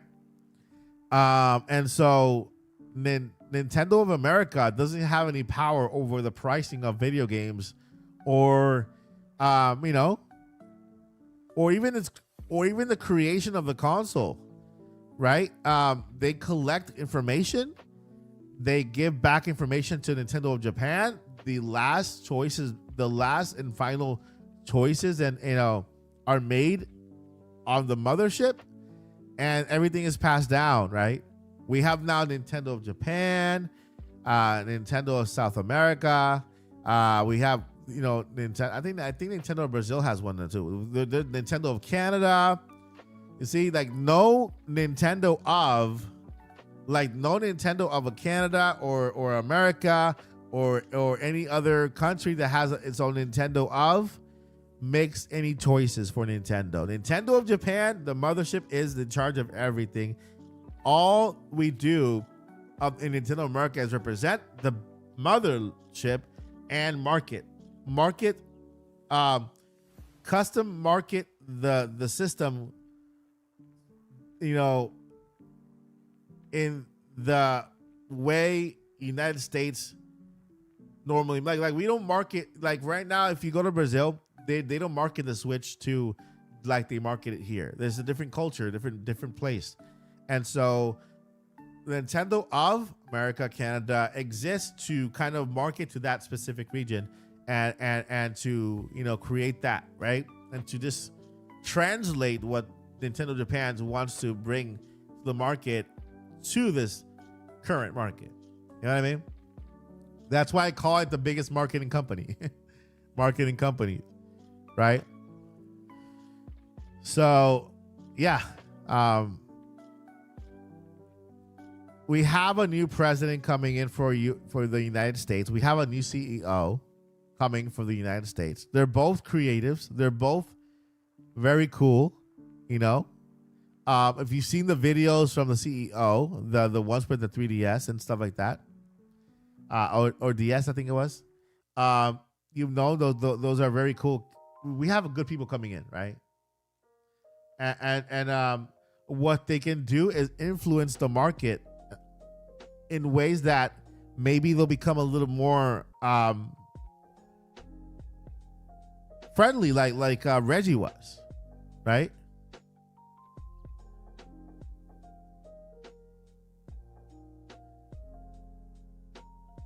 Let's see here. Yeah, okay. So we have the new CEO, which is Satoru Shibata. Okay.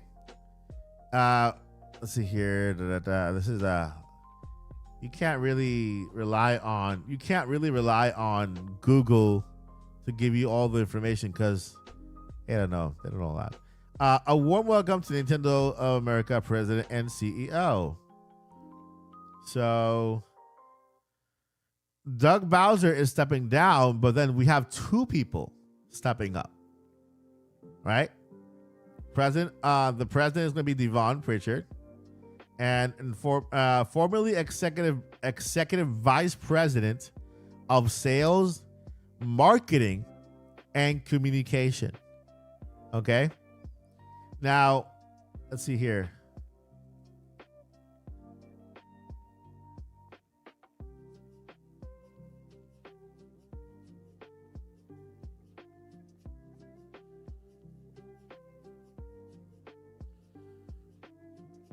Now, check it out. Before Doug Bowser was the president, he was the senior vice president of sales and marketing. Okay. Again, look how they choose their leadership. Okay. This time around, Pritchard is not only the vice president of sales marketing, but also communication. And she also becomes the first woman to hold the title in the subsidiary company in 45 years of history. She's been at Nintendo since 2006. Now, you know Satoru Shibata. He was a whole bunch of videos for the Nintendo 3DS. Let's see here. His back currently holds the number of marketing publisher. Yeah, he has a lot of marketing and publisher related titles. So he has a big background, right? So they're replacing one. Let's see here. Second.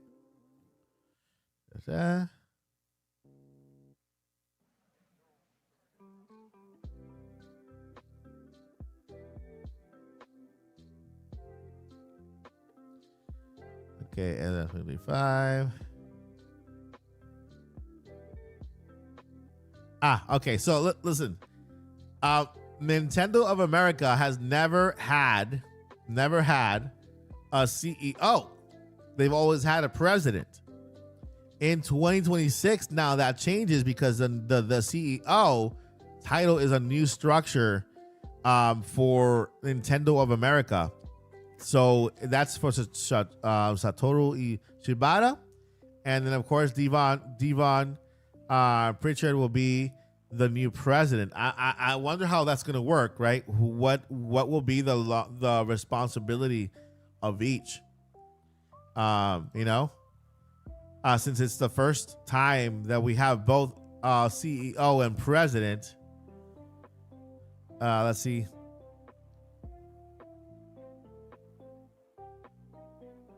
So yeah, it's because Doug Bowser was president and COO. Okay, he was a president and COO, chief operating officer. Okay, so we're gonna have now. Devon Pritchard is also gonna be a president and COO, but we're also now gonna have Satoru Shibata as CEO, chief executive officer. So, I mean, we have two people, and they're both creative. They're both marketing. Shibata is more, in the world of gaming, kind of closer to Iwata. And you can see his presentations on a 3DS, how very active and kind of a character he is. Let's see here. And yeah, because he worked for the publisher and development area. So let's see here.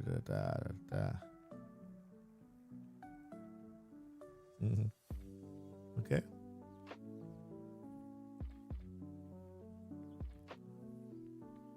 Let's see. Major contributor.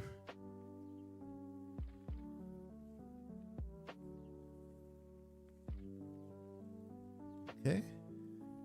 So, I believe there is a silver lining here. There's a light at the end of the tunnel, right? Having two people like that enroll in Nintendo of America maybe changes the strategy a bit. Maybe they become more friendly when it comes to their customer relationship with how Reggie was very customer focused. He was very involved.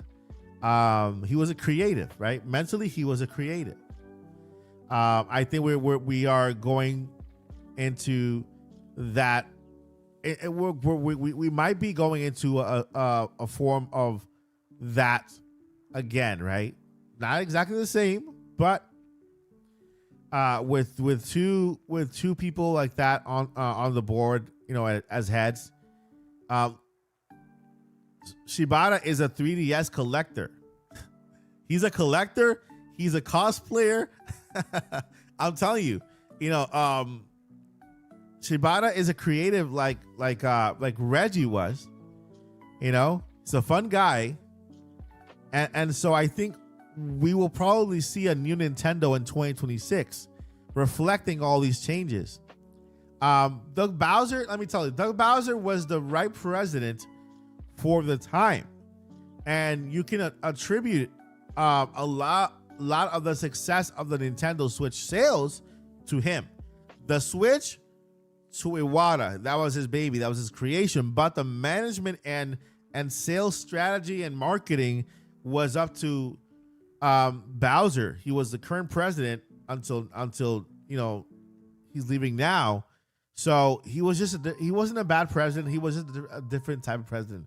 He wasn't not a person that you see on front of the camera a lot, because he's not a creative. He's a money guy. He's the brains when it comes to marketing and financing, right? But with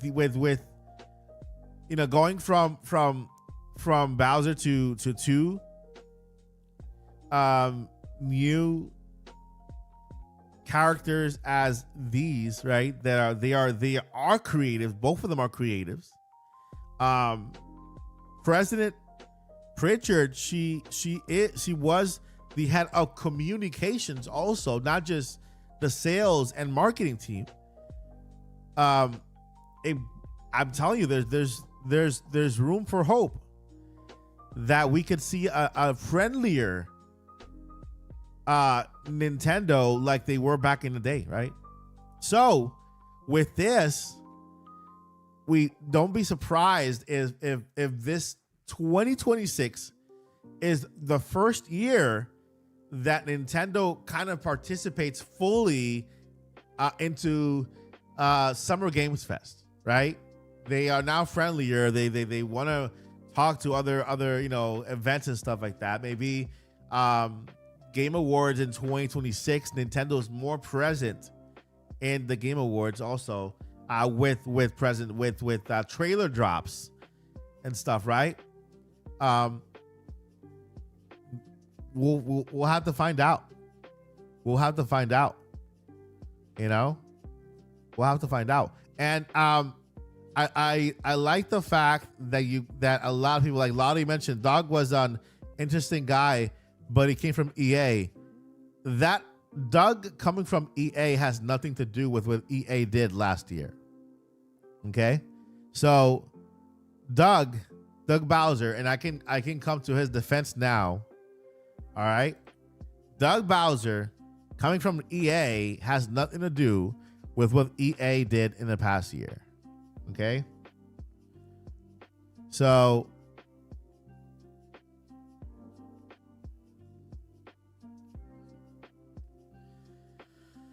let's see here. When Doug Bowser was in EA, this was back in 2015. Okay, 2015. Let's say here, his role,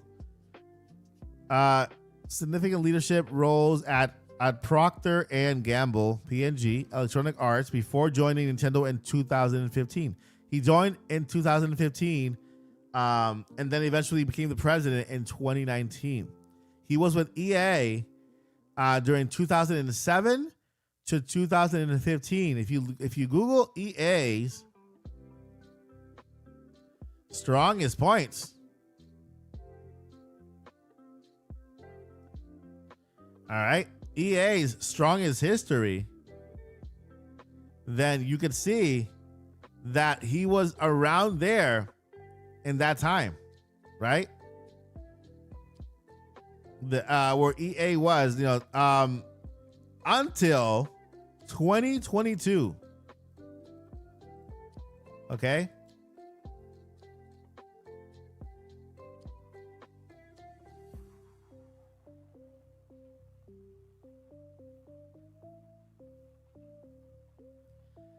All right. And EA started seeing dips, okay, in around 2018. 2018.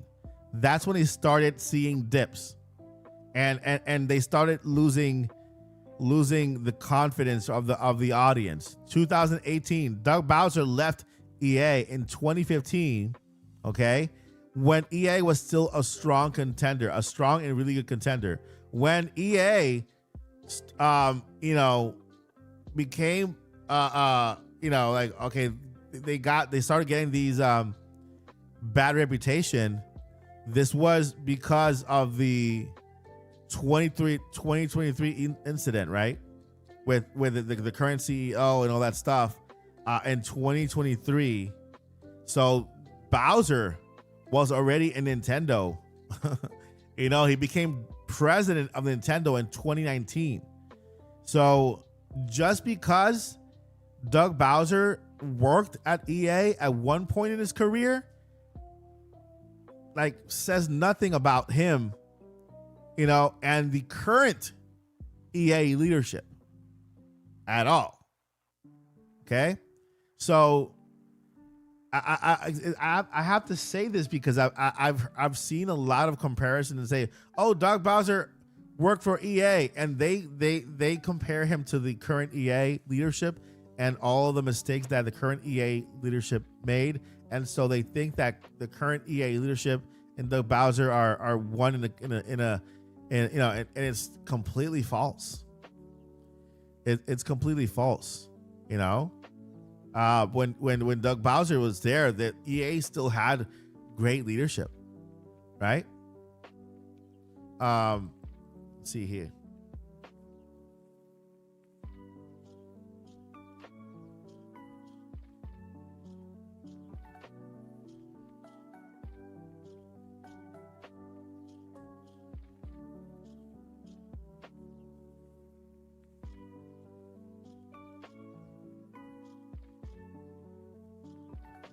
Yeah, and another thing is that he wasn't the CEO of EA. He was the vice president of global demand and planning.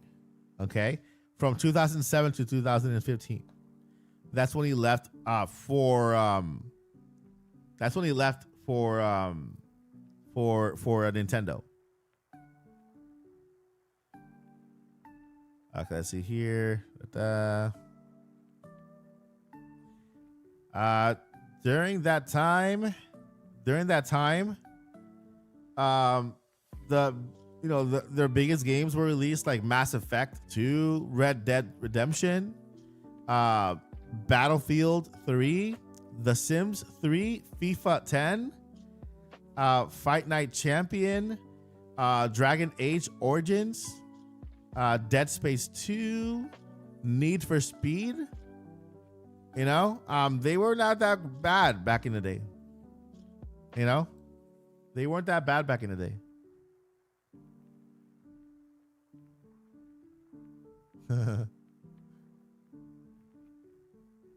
Yeah, EA now is just a complete mess. A complete mess. So I just wanted to put that, you know, at least for our viewers watching now, whenever you hear, oh man, thank God Bowser is leaving because he was part of EA. No, that's not accurate. He was an employee with EA back in he left in 2015, from 2007 to 2015, but he was not part of this current leadership with the bad reputation. EA was still a great company with a good reputation. They are still a good company. They just have the leadership right now. The current leadership has bad rep because of their choices they made. But Doug Bowser wasn't part of those choices. And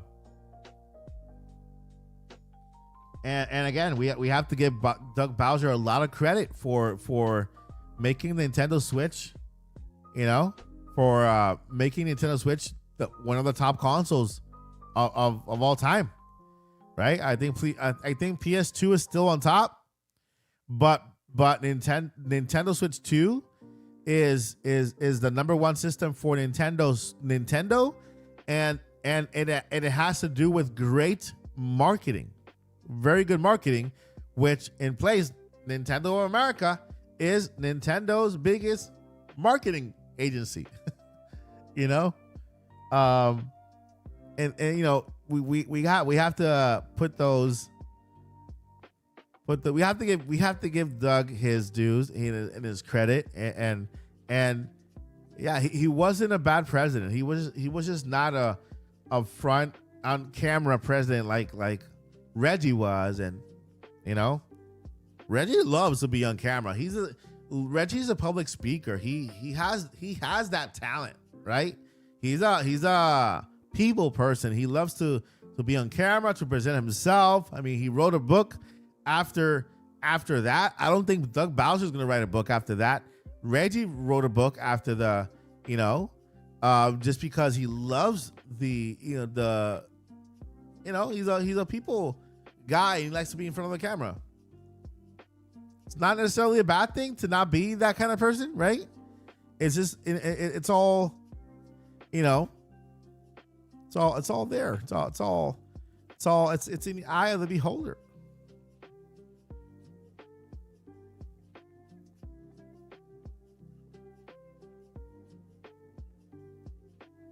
And so we can't forget.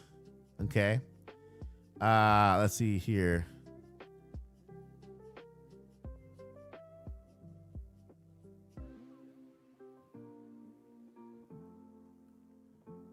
So let's see here.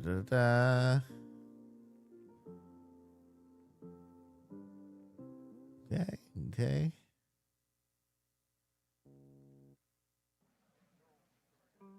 All right. Let's look at another piece of information here. 20 businessman.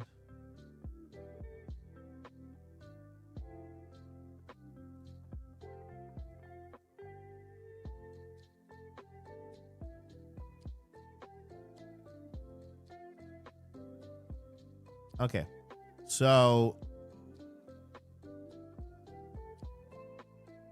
let's see here.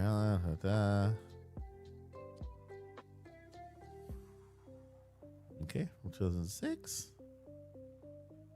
and 2019.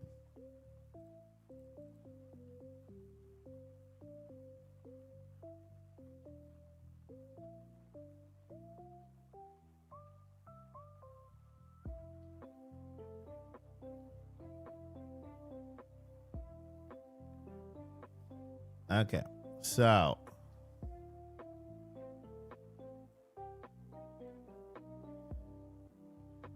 all right. Now so let's take a look at this little piece of information, okay? But before, by no means am I saying this to take away anything from any president, right?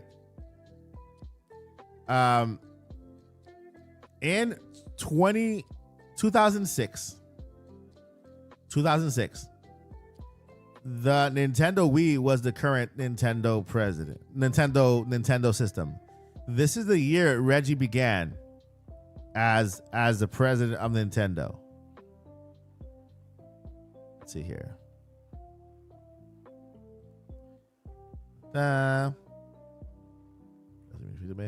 Yeah, I mean, with a little research here, just looking at when Reggie was the president of Nintendo of America, during what times was he the president, right? Let me go back here a second. So he was president for over 15 years, which is a lot. From 2006, he was a video game company. Let's see.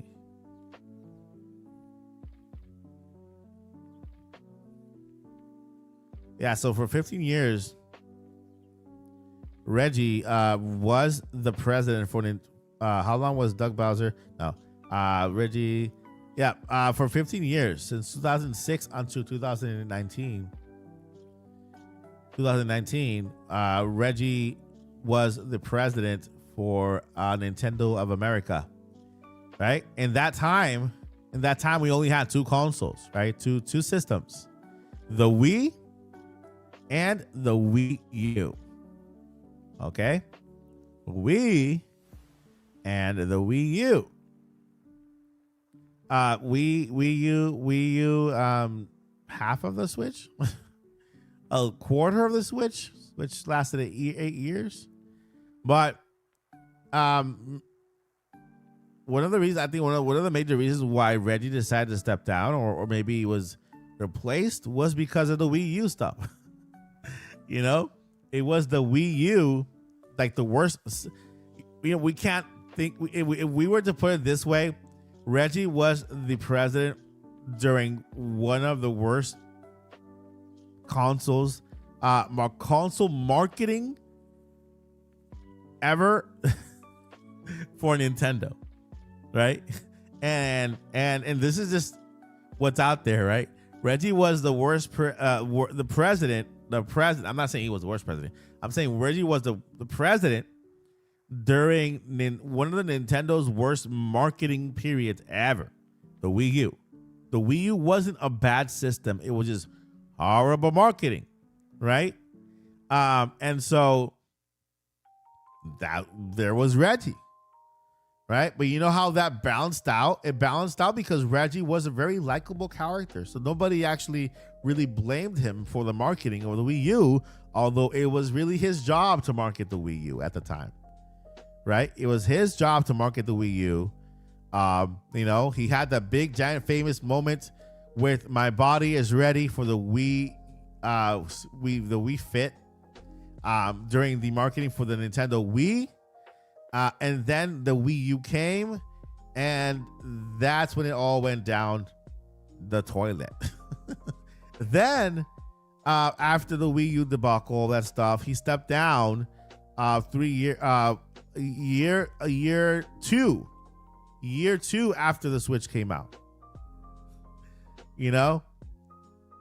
So yeah, Wii U wasn't a bad system. I actually love the Wii U. I purchased it after, like, I didn't buy it during its season, during when it was an active console. I bought it maybe 3 years ago now. And I love the Wii U. It's such a great console. But marketing was just bad. And Reggie was the president, in charge of marketing during the worst Nintendo marketing ever made, right? And so we don't hear people saying, "Oh no, Reggie, don't bring Reggie back. Wii U Reggie, Wii U." Nobody mentions the Wii U with Reggie at all, and I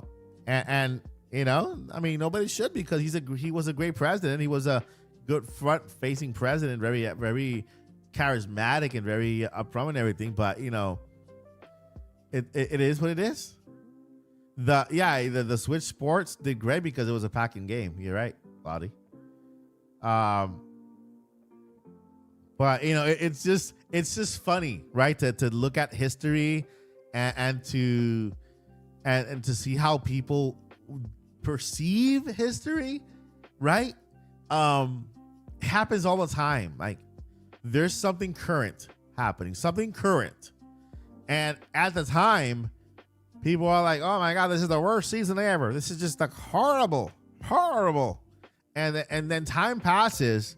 When they look back, oh my God, those were good old times. Those were the good old days. And blippity blurp, man, I wish those days were here. But while they were here, you were too busy criticizing people are too busy criticizing the current day, to think back, right? Which is, it happens all the time with everything, on everything, Just as an example, I remember when Man of Steel, Superman, first came out with Henry Cavill, first came out, and man, the movie was attacked like crazy. People were like so upset about it. It's so dark. It's blah blah blah. My goodness. Oh, and it was just like the thing. Batman versus Superman came out after that, and oh my God, this is the worst Superman. Martha, all the Martha jokes and stuff like that, because Superman and Batman had the same name, mother's name, and then Batman was like, "How do you know that name?" And then Superman was like, "It's my mother." And then that's how they became best friends, because they got the same mother name, and then all that bashing of the movie happened in that period. Today, we have a new Superman. What are people doing? No, bring back the Snyderverse. The Snyderverse is the best. I like Snyderverse. This is not my Superman. Henry Cavill is my Superman. They're the same people who were criticizing to no end the other Superman, the one that left, right? Henry Cavill. But now that Henry Cavill is no longer here, we have a new thing. Now they don't want this current thing. They want the next. They want what they had before. Same thing they were criticizing before. And that's how people are. You know, that's how people are. It's just crazy, right? Crazy. So I'm sure that there are a lot of people who didn't buy the Wii U that love the Wii U now. Like the best console ever. You know, it's just how life is. It's how people are, and I think that there's a line. There's a line. The original Superman who is who I know and love. Christopher Reeve. Yeah. Christopher Reeve is my Superman too. There is a line from a show. I'm sure some of you have watched it. It's called The Office. Maybe you watch it every year like I do. And this line was made by Andy Bernard, one of the characters in the show. He made this line in the very last episode. If you are a fan of the show, you can go ahead and type that line in the chat, right? And I think it's one of the best lines ever because it really, really describes how people are, right? And this is his line. He says, and he's thinking back at the show. He's thinking back through his time in the show, and he says this. He says, "I wish there was a way to know that you are in the good old days before you actually leave them." I'm like, whoa, that is so true, right? How many times have you like looked at, oh man, those were the good old days, but at the time you weren't really appreciating your surroundings, knowing that those were really the good old days, right? And so that line, like, I wish there was a way to know that you are in the good old days before you actually leave them.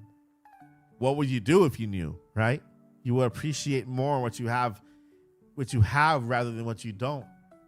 And it's something that I think we should all apply to life, right? Appreciate what we have now instead of what we don't, because you never know. This could be the good old days. This could be as good as it gets. Like, some people say, right? And so what we have to do is just look at our surroundings and just say thank you for everything. Like be grateful for this moment right now we have, right, on this channel. Just be grateful for the good old today. Today and everything you have today, right? Because you never know. Tomorrow is not guaranteed to any of us.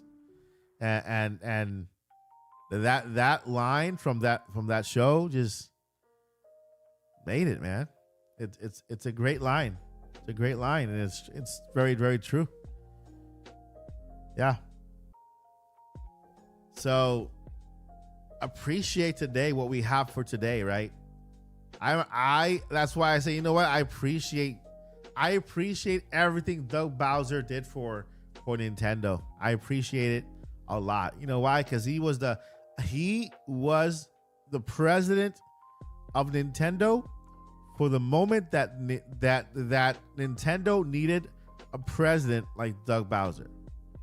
Okay, and so is Furukawa, right? The combination of Doug Bowser and Furukawa created Super Nintendo World, which partnered with Universal, right? Brought us the Super Mario movie, which partnered again with Universal Illumination, and are also bringing us the first ever Legend of Zelda live action movie. And who knows what other plans are in place for Nintendo regarding movies or TV shows or theme parks that were put in place during the era of Bowser Furukawa.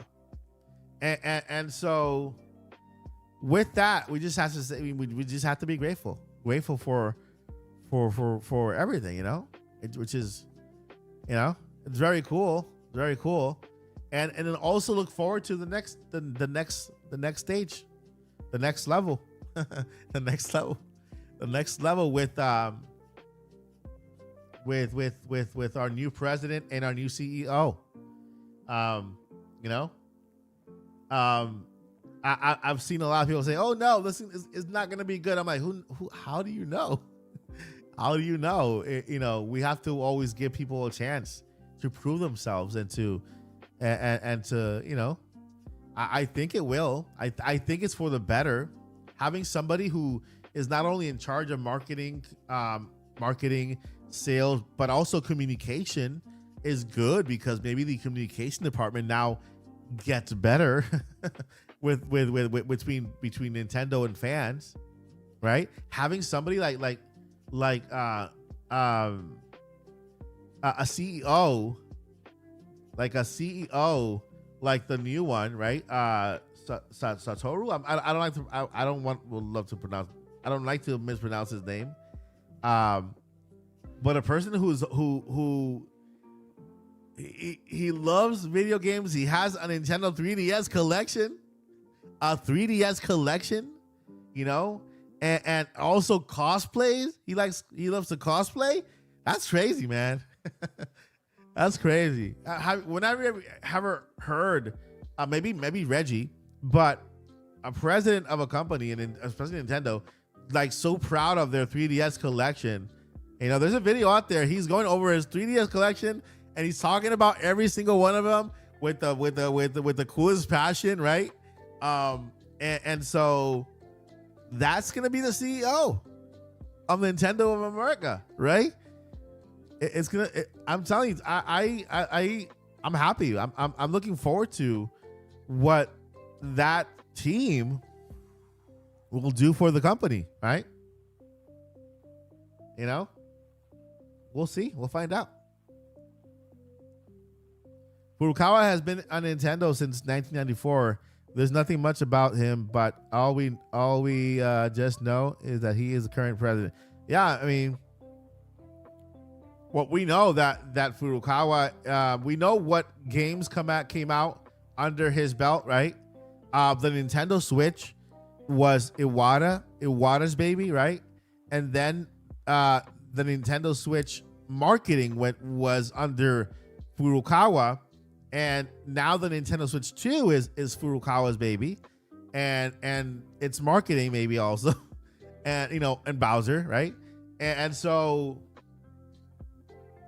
that's where we are. I think that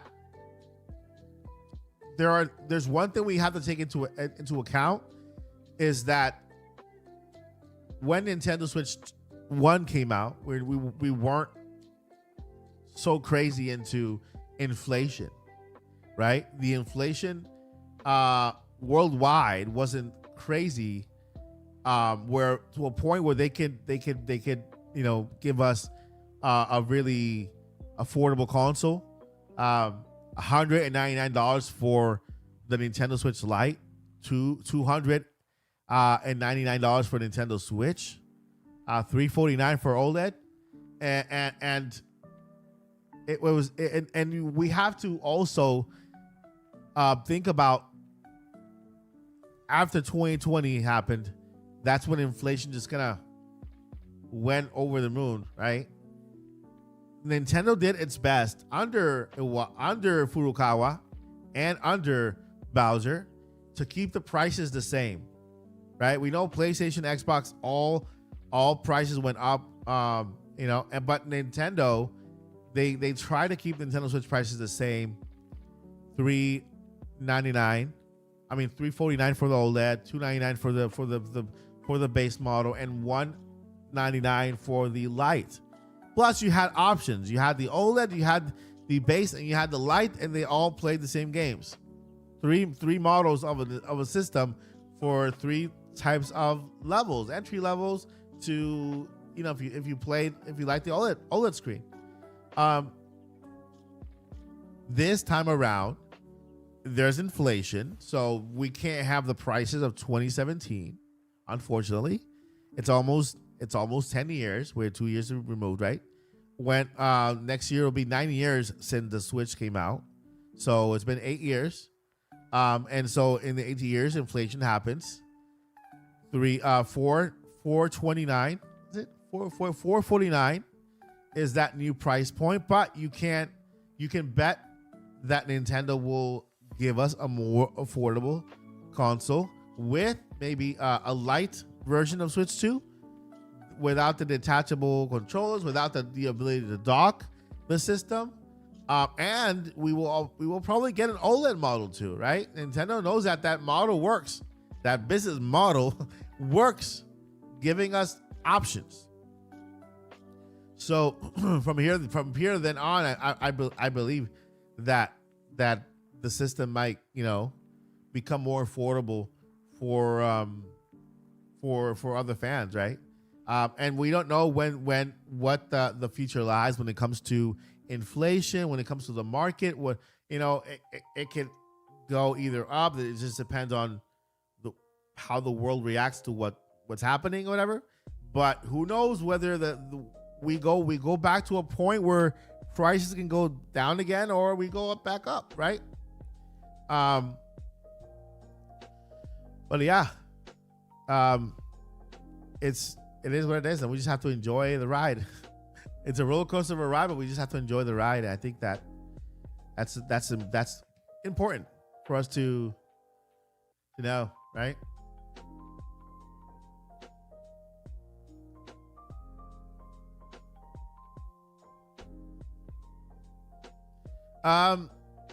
Yes and no. Inflation is unpopular opinion. Inflation is just an excuse for companies and shareholders to make more profit.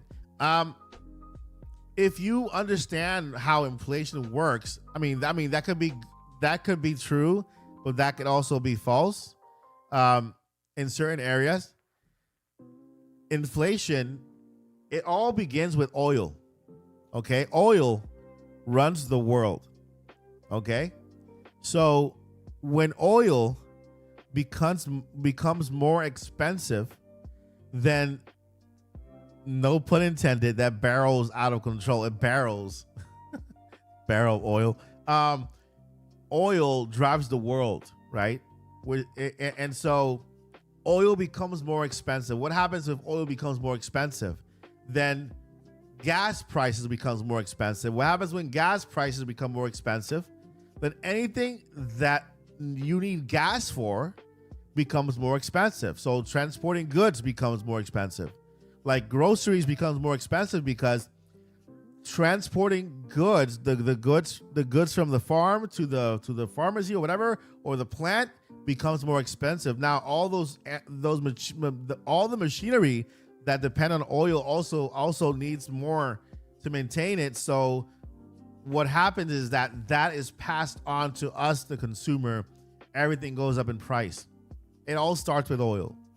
Oil drives the world, right? And so it's just like a wave that comes by, And so what happens? And that's where it started. We were at a point, and let me know in the chat. You guys remember when we were like at $1.39 a gallon, $1 something, right? Mostly $2 in the most expensive places, let's say in the United States. I don't know where you come from, but in the United States, right?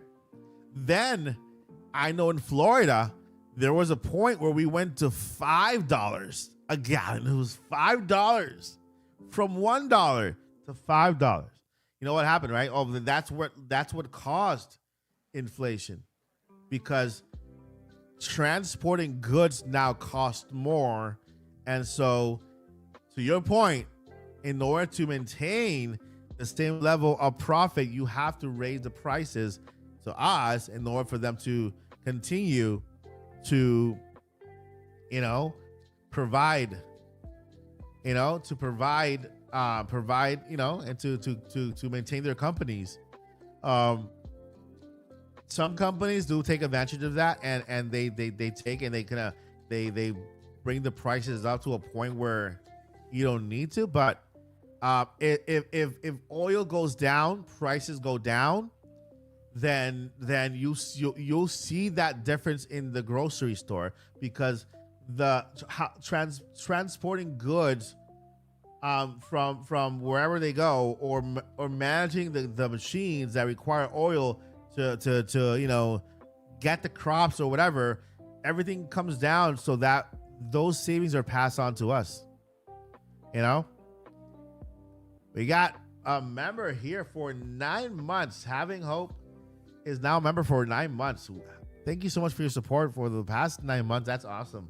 You're almost a year. You're almost in a year. We got 3 more months to get that year badge. That's awesome. Thank you so much for your support over the last 9 months. But you see how that's what drove inflation around the world. Oil. It's all about it. All started with oil and no, but barreled out of control. Because the price per barrel became way too much. Now, if you see prices going down, in gas prices going down, right? If you see them declining a little bit, then we're headed in the good direction, because what follows that is everything else. Slowly. Now it's not gonna be overnight, just because how it goes up faster than it goes down. It goes up faster than it goes down. When you see gas prices go down, that's when you can expect, okay, it slowly but surely everything else is gonna kind of level down and kind of go back to a point, a good point. Gas prices also affect home prices, just because you still have the materials you need to build the homes, and those materials need to be transported, right?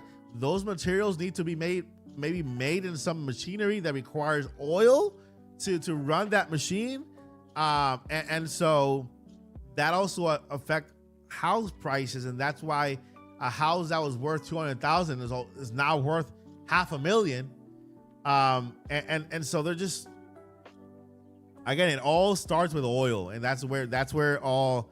I mean, I think that's where the initiative for electric cars and stuff like that started, trying to get that under control, maybe, right? It's just it's a complicated subject, because there's so many variables that you have to consider. But yeah, I mean, oil is a problem. Oil, I'm sure Joycey knows this, and some of you also in the chat. Why do you think cartoons or even TV shows, like they do a show or an episode where they're digging deep in their backyard, all of a sudden oil pops up from the ground and starts spreading everywhere, and what do they say? I'm rich, because hello, that's what drives the world. That's what kind of, you finding oil in your backyard is like you winning the lottery. So that's what it's all about. So if you want to keep your pulse on the world and the finances and prices of things, trace it back to oil. Okay, and the easiest way, because you can't really go online and be checking the price of oil of barrels, right? And because those are the prices that gas stations and gas companies pay for it. But you can trace your own gas prices at your pump. You look at the gas prices, look at that, then trace that to everything else. Trace that to everything else, because that, let's say if gas prices ever go back down to $1, which I believe is the goal, then you can expect things to go down as well. Transport goods from the farm to your grocery place to wherever, things go down, and then the savings are passed on to us. And this applies to Nintendo. This applies to Nintendo. This applies to everything around the world. You can see how one thing can drive prices up. In this case, in the case that we are in now, that what I explained had to do with inflation, right? Then there's the other side of the market, of the other area, right? Which is trade, right? World trade, trading goods from one country to another. There's a tax in there, right? The tax, all tariffs. The tariffs, the familiar tariffs.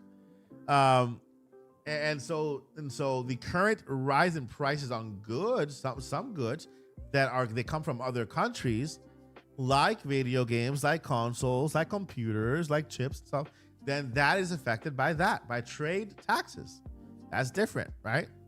So that is not only affected by that, but also by the current state of inflation, because you also have to transport that from the main place to the other place. There's so many. I'm trying, like, if you had a board with a little connector, you have to connect the dots and try to bring back and go back to the source and see why are we paying more for here. Then you have to kind of connect the dots and go back into all the original thing over there, right? I'm tired. that explanation took away every little brain cell in my brain that I had left. I have no brain cells left. They're gone. I need to generate more with sleep. Once I get that machine, once I get that machine, I can get my brain cells and then maybe explain more in detail. That's all I can do right now. We guys talk about Tesla, the Beverly Hills. What we need is it's kind of, again, it'll be cool to have solar cars, but then what it takes to create solar panels is also not good for the planet. Although it's meant to, the solar panels is such a I'm not sure if I'm using the right word, conundrum. I'm not sure if I'm using the right word. If I am, tell me, because it's meant to help reduce pollution, right? But then again, when you make them and you dispose of them, is also pollution. Very, very polluted. But I don't know. Nintendo, just drop the price, Nintendo. Just drop the price. This is definitely, I mean, we're talking about Nintendo games and stuff like that, but it's all connected. It's like an avatar. We're all connected. The connection to the trees and the lines and the stuff. It's just crazy. It's crazy, right? Yeah. It's just the whole thing. It's the thing. It's just the thing, the whole thing. Yeah. Christmas is around the corner. Not for real. If the oil prices drop, everything else drops. Everything else comes to, because everything else drops. Yeah. Another has nothing to do with oil or Nintendo. What I'm about to say. I got bad news. Got a little bit of bad news. I bought eggnog yesterday for Christmas. Eggnog is my favorite drink of the holidays. Favorite. I mean, like, as a kid, as a teenager, I used to just buy the little gallon of eggnog, and I used to, that was my eggnog. sadly, aging is not cool. Aging does not go with eggnog. You can't drink eggnog the way you used to. You have to settle for the lighter version, or the lactose-free eggnog, and doesn't taste as good, but at least you get a hint of what you used to have as a kid, as a youngling. Eggnog is not gross. Come on, eggnog is like having melted ice cream. Have you ever had melted vanilla ice cream? Have you ever had melted vanilla ice cream? Like it just melts. That's what it tastes like with cinnamon. So if you add vanilla ice cream and you add a little cinnamon to it, like the melted one, that's what eggnog tastes like. It's the same thing. It does have like a lot of eggs, a lot of protein. So I mean, that's good, right? That's good. Eggnog is good. Okay. Gotta drop the prices of oil. Exactly.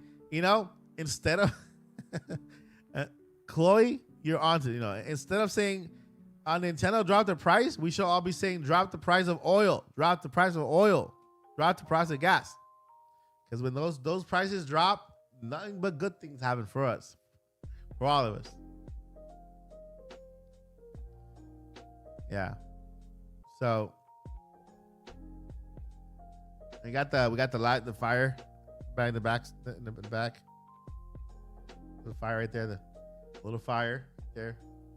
It's cold here in Florida. It's not supposed to be cold in Florida. It's just not great. I don't like cold. I mean, I know cold because I used to live upstate New York, and it's, yeah. You never had eggnog. You should have. You should try it. You should try it. If you have a supermarket nearby, they have the small one person portion size, like little bottles of eggnog. I think it's made by TG Lee. TG Lee, the personal eggnog bottles. Try it. It tastes like ice cream. It tastes like a milkshake, like a milkshake of ice cream with cinnamon. That's what it tastes like. It doesn't taste like eggs at all. It tastes like a milkshake, like a melted milkshake with cinnamon.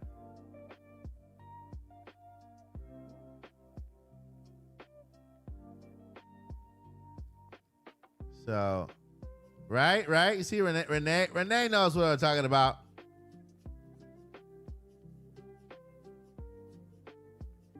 Let's see tonight. It's what is that? One seat tonight where I am in the UK. What? That's cold. Here I am complaining, and the temperature right now where I am is, let me see here. Weather. What's the weather? The weather outside is 68 degrees. That's super cold. That is too cold for somebody who lives in Florida. It's too cold. 68 degrees. It's not even supposed to be a thing. Okay. In LA is 57 and New York is 33. But man, 68 degrees is too cold for Florida. And before you say anything, I used to live in New York. I know what it feels like to be below 15 degrees in New York, upstate New York. I still don't like it. I want Florida to stay at a cool, crisp 70 and up. Well, 70 to maybe 75 to 79. That's it.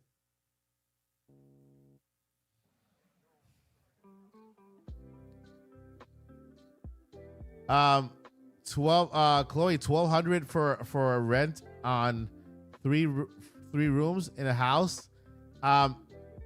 Where? Tell me where so we can. I'm moving there as soon as I can.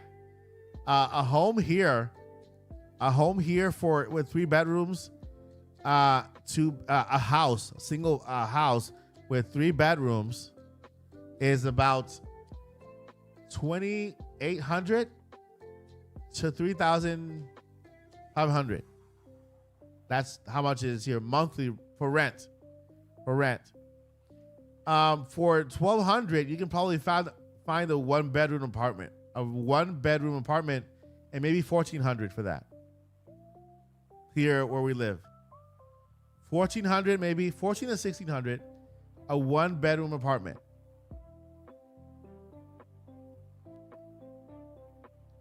But then again, everything is different everywhere, just because of depending on what minimum wage is everywhere, right? It just depends.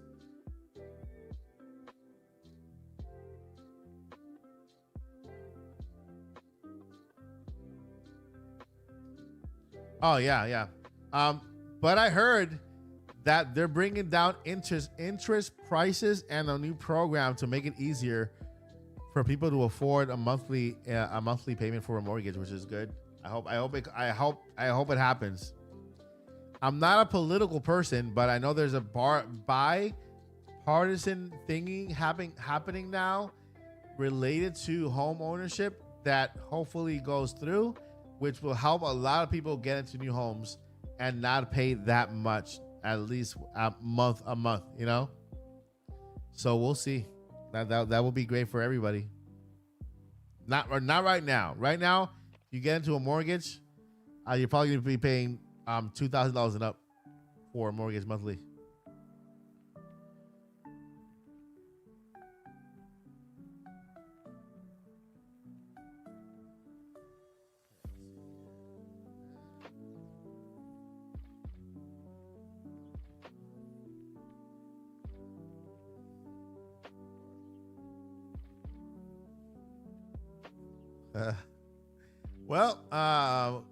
Kong Dong said Christmas ham or Christmas turkey.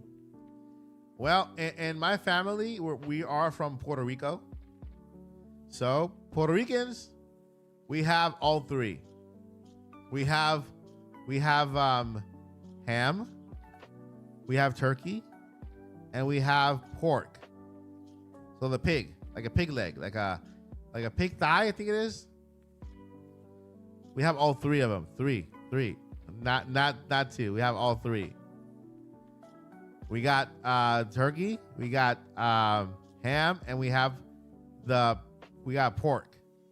Have you seen like that the how when they show in Hawaii or in like the vacation parts of Hawaii, they show, or even Jamaica sometimes they show the pig like on the stick, kind of being cooked around like that, like spinning.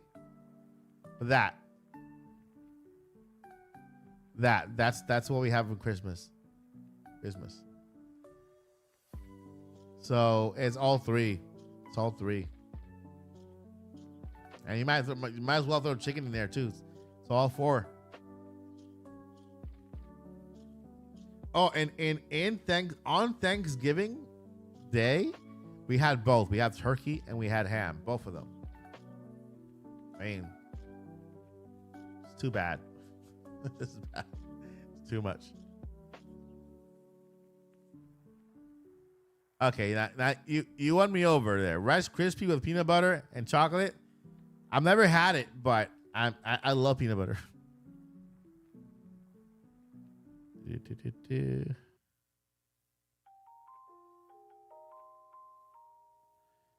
So yeah, so that's the entire that is the entire thing there. Let's see here. Got that.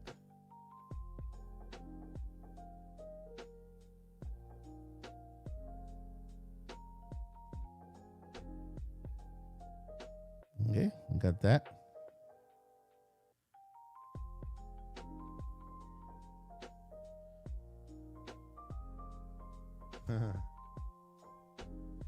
So yeah. Do you do tamales? I don't do tamales, but I love tamales. Um, my sister-in-law is Mexican, so I'm guessing that she does. But I love tamales. I have I've had friends who gave me a whole batch of them. We do something called pasteles. Yeah, we do something called pasteles, which is which is ground plantain. It's ground plantain, seasoned. It has meat inside, right? Like stuffed with meat, and then it's wrapped up in the leaf of a palm tree, like a palm tree leaf, wrapped up in a palm tree leaf, and then in that palm tree leaf, there's another wrap that goes on top of that because like a paper wrap, like a cooking paper wrap, and then they tie it, and then you take that and you boil it, right? And then when you take it out, you have to remove the string, remove the paper wrap, and remove the leaf, and then you have the it's like a tamale. It's like that, but it's made out of plantains instead of I think corn, right? So yeah, I love Mexican food too. I love Mexican food. My wife's favorite food is Mexican food. Wherever we go, she always gets three made tacos, like the really good ones with the good sauce and the good stuff. But yeah, holiday season is upon us, and I'm gonna try. What is this? Sharing plus. Oh no, lost doggy.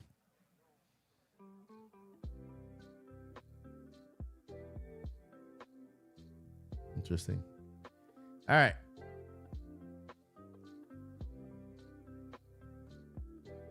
Question for everyone. Do you guys like live streams like this? Do you guys enjoy live streams like this? With no real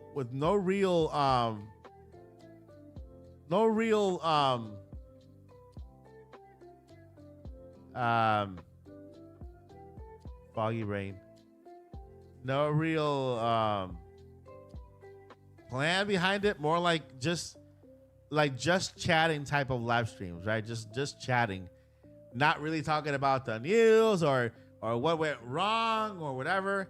Just chatting, right? Just having conversation and talking about different things. Just Nintendo wise, we talk about different Nintendo stuff, but just having a talk, like a relaxing chat, without the pressure and stuff like that. Just kind of, we can do more. We can do more live streams like this, definitely. Just chatting, yeah, just chatting.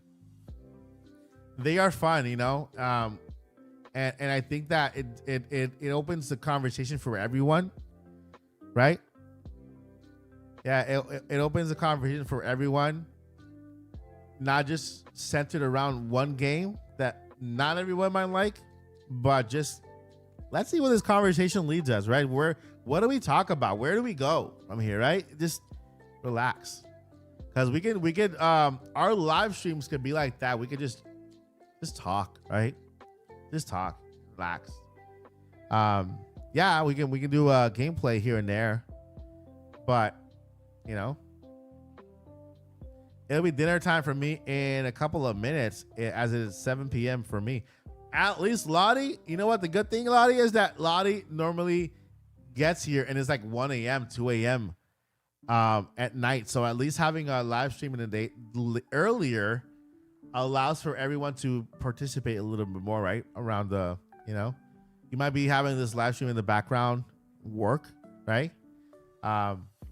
Even driving, just listening to the live stream and stuff, which is cool. I'm eating my tea. How are you? eat your tea. I is I don't. How do you? Is there a tea you can eat? Interesting. I did not know there was a tea you could eat.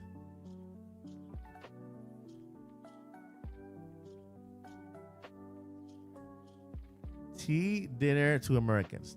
Tea dinner to Americans. So wait, there's a drink called tea and there's a food called tea? We have been streaming for 3 hours now. 3 hours. You see? It's 3 hours. 3 hours. And the podcast is only 2. I don't know how you eat tea. Can't chew liquids. So, the new podcast time is 2 hours. So 3, especially when you're having fun, when you're enjoying the conversation, time flies, right? Time flies. It flies by quickly when you've been, enjoying the conversation and just kind of relaxing, having fun. No real, no real kind of thing behind it. Just having the fire back here. And I bought a Christmas tree. I was gonna put it up, but it was defective. It was defective.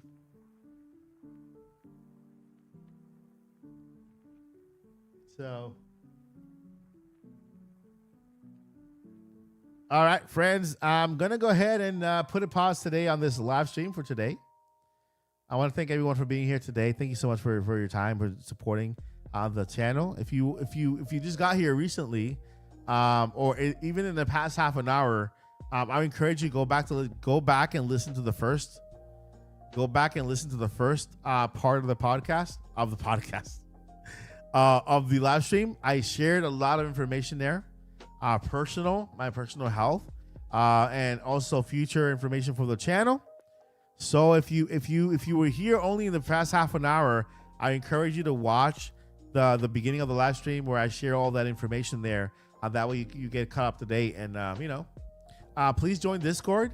Join on Discord. I have a Discord new channel that says 2026 content. Let me know what you want to see, because I am willing. I'm gonna go evergreen next year, and so I want to make content that you're happy with. And so Chloe says, Mike, Alessi, and everyone here, y'all should try Sloppy Joe's to make sloppy nachos. Mild nachos can and cheese Doritos is so good. You just ruined my mind, Chloe, because now I won't be able to stop thinking about it until I try it. That's good. Thank you for for sharing that. But yeah, I want to stay healthy. That's my goal. Stay healthy. Stay healthy. If we had a healthy version of that would be awesome.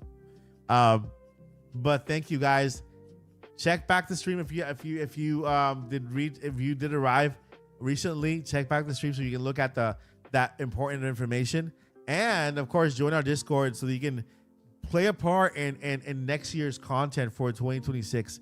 Because I really want to go all out. I want to do the best content possible for you so that you can enjoy the content here, and you can watch it as many times as you want because it's evergreen. It doesn't expire. All right. Take care, everyone. Thank you, everyone, for let me say one more time. Thank you, Zelda Player 85 for the 5 gifted earlier. Thank you, Dream a Little More, for the 10 gifted earlier. And congratulations to Having Hope. And thank you for that membership. 9 months of membership being supported here on the channel. I appreciate you all. You guys are amazing. Before I let you go, I got 2 things that I want you to know. Number 1, don't give up. Don't do it. Never give up. Nope. Don't give up. You never know that if that what you've been working for so hard, or you've been waiting for, is just a day away. So if you give up today, you never know what tomorrow might bring, right? It might be around the corner. So don't give up. Hey, the journey continues. Journey on. Peace. Nah, I have to find the thing here.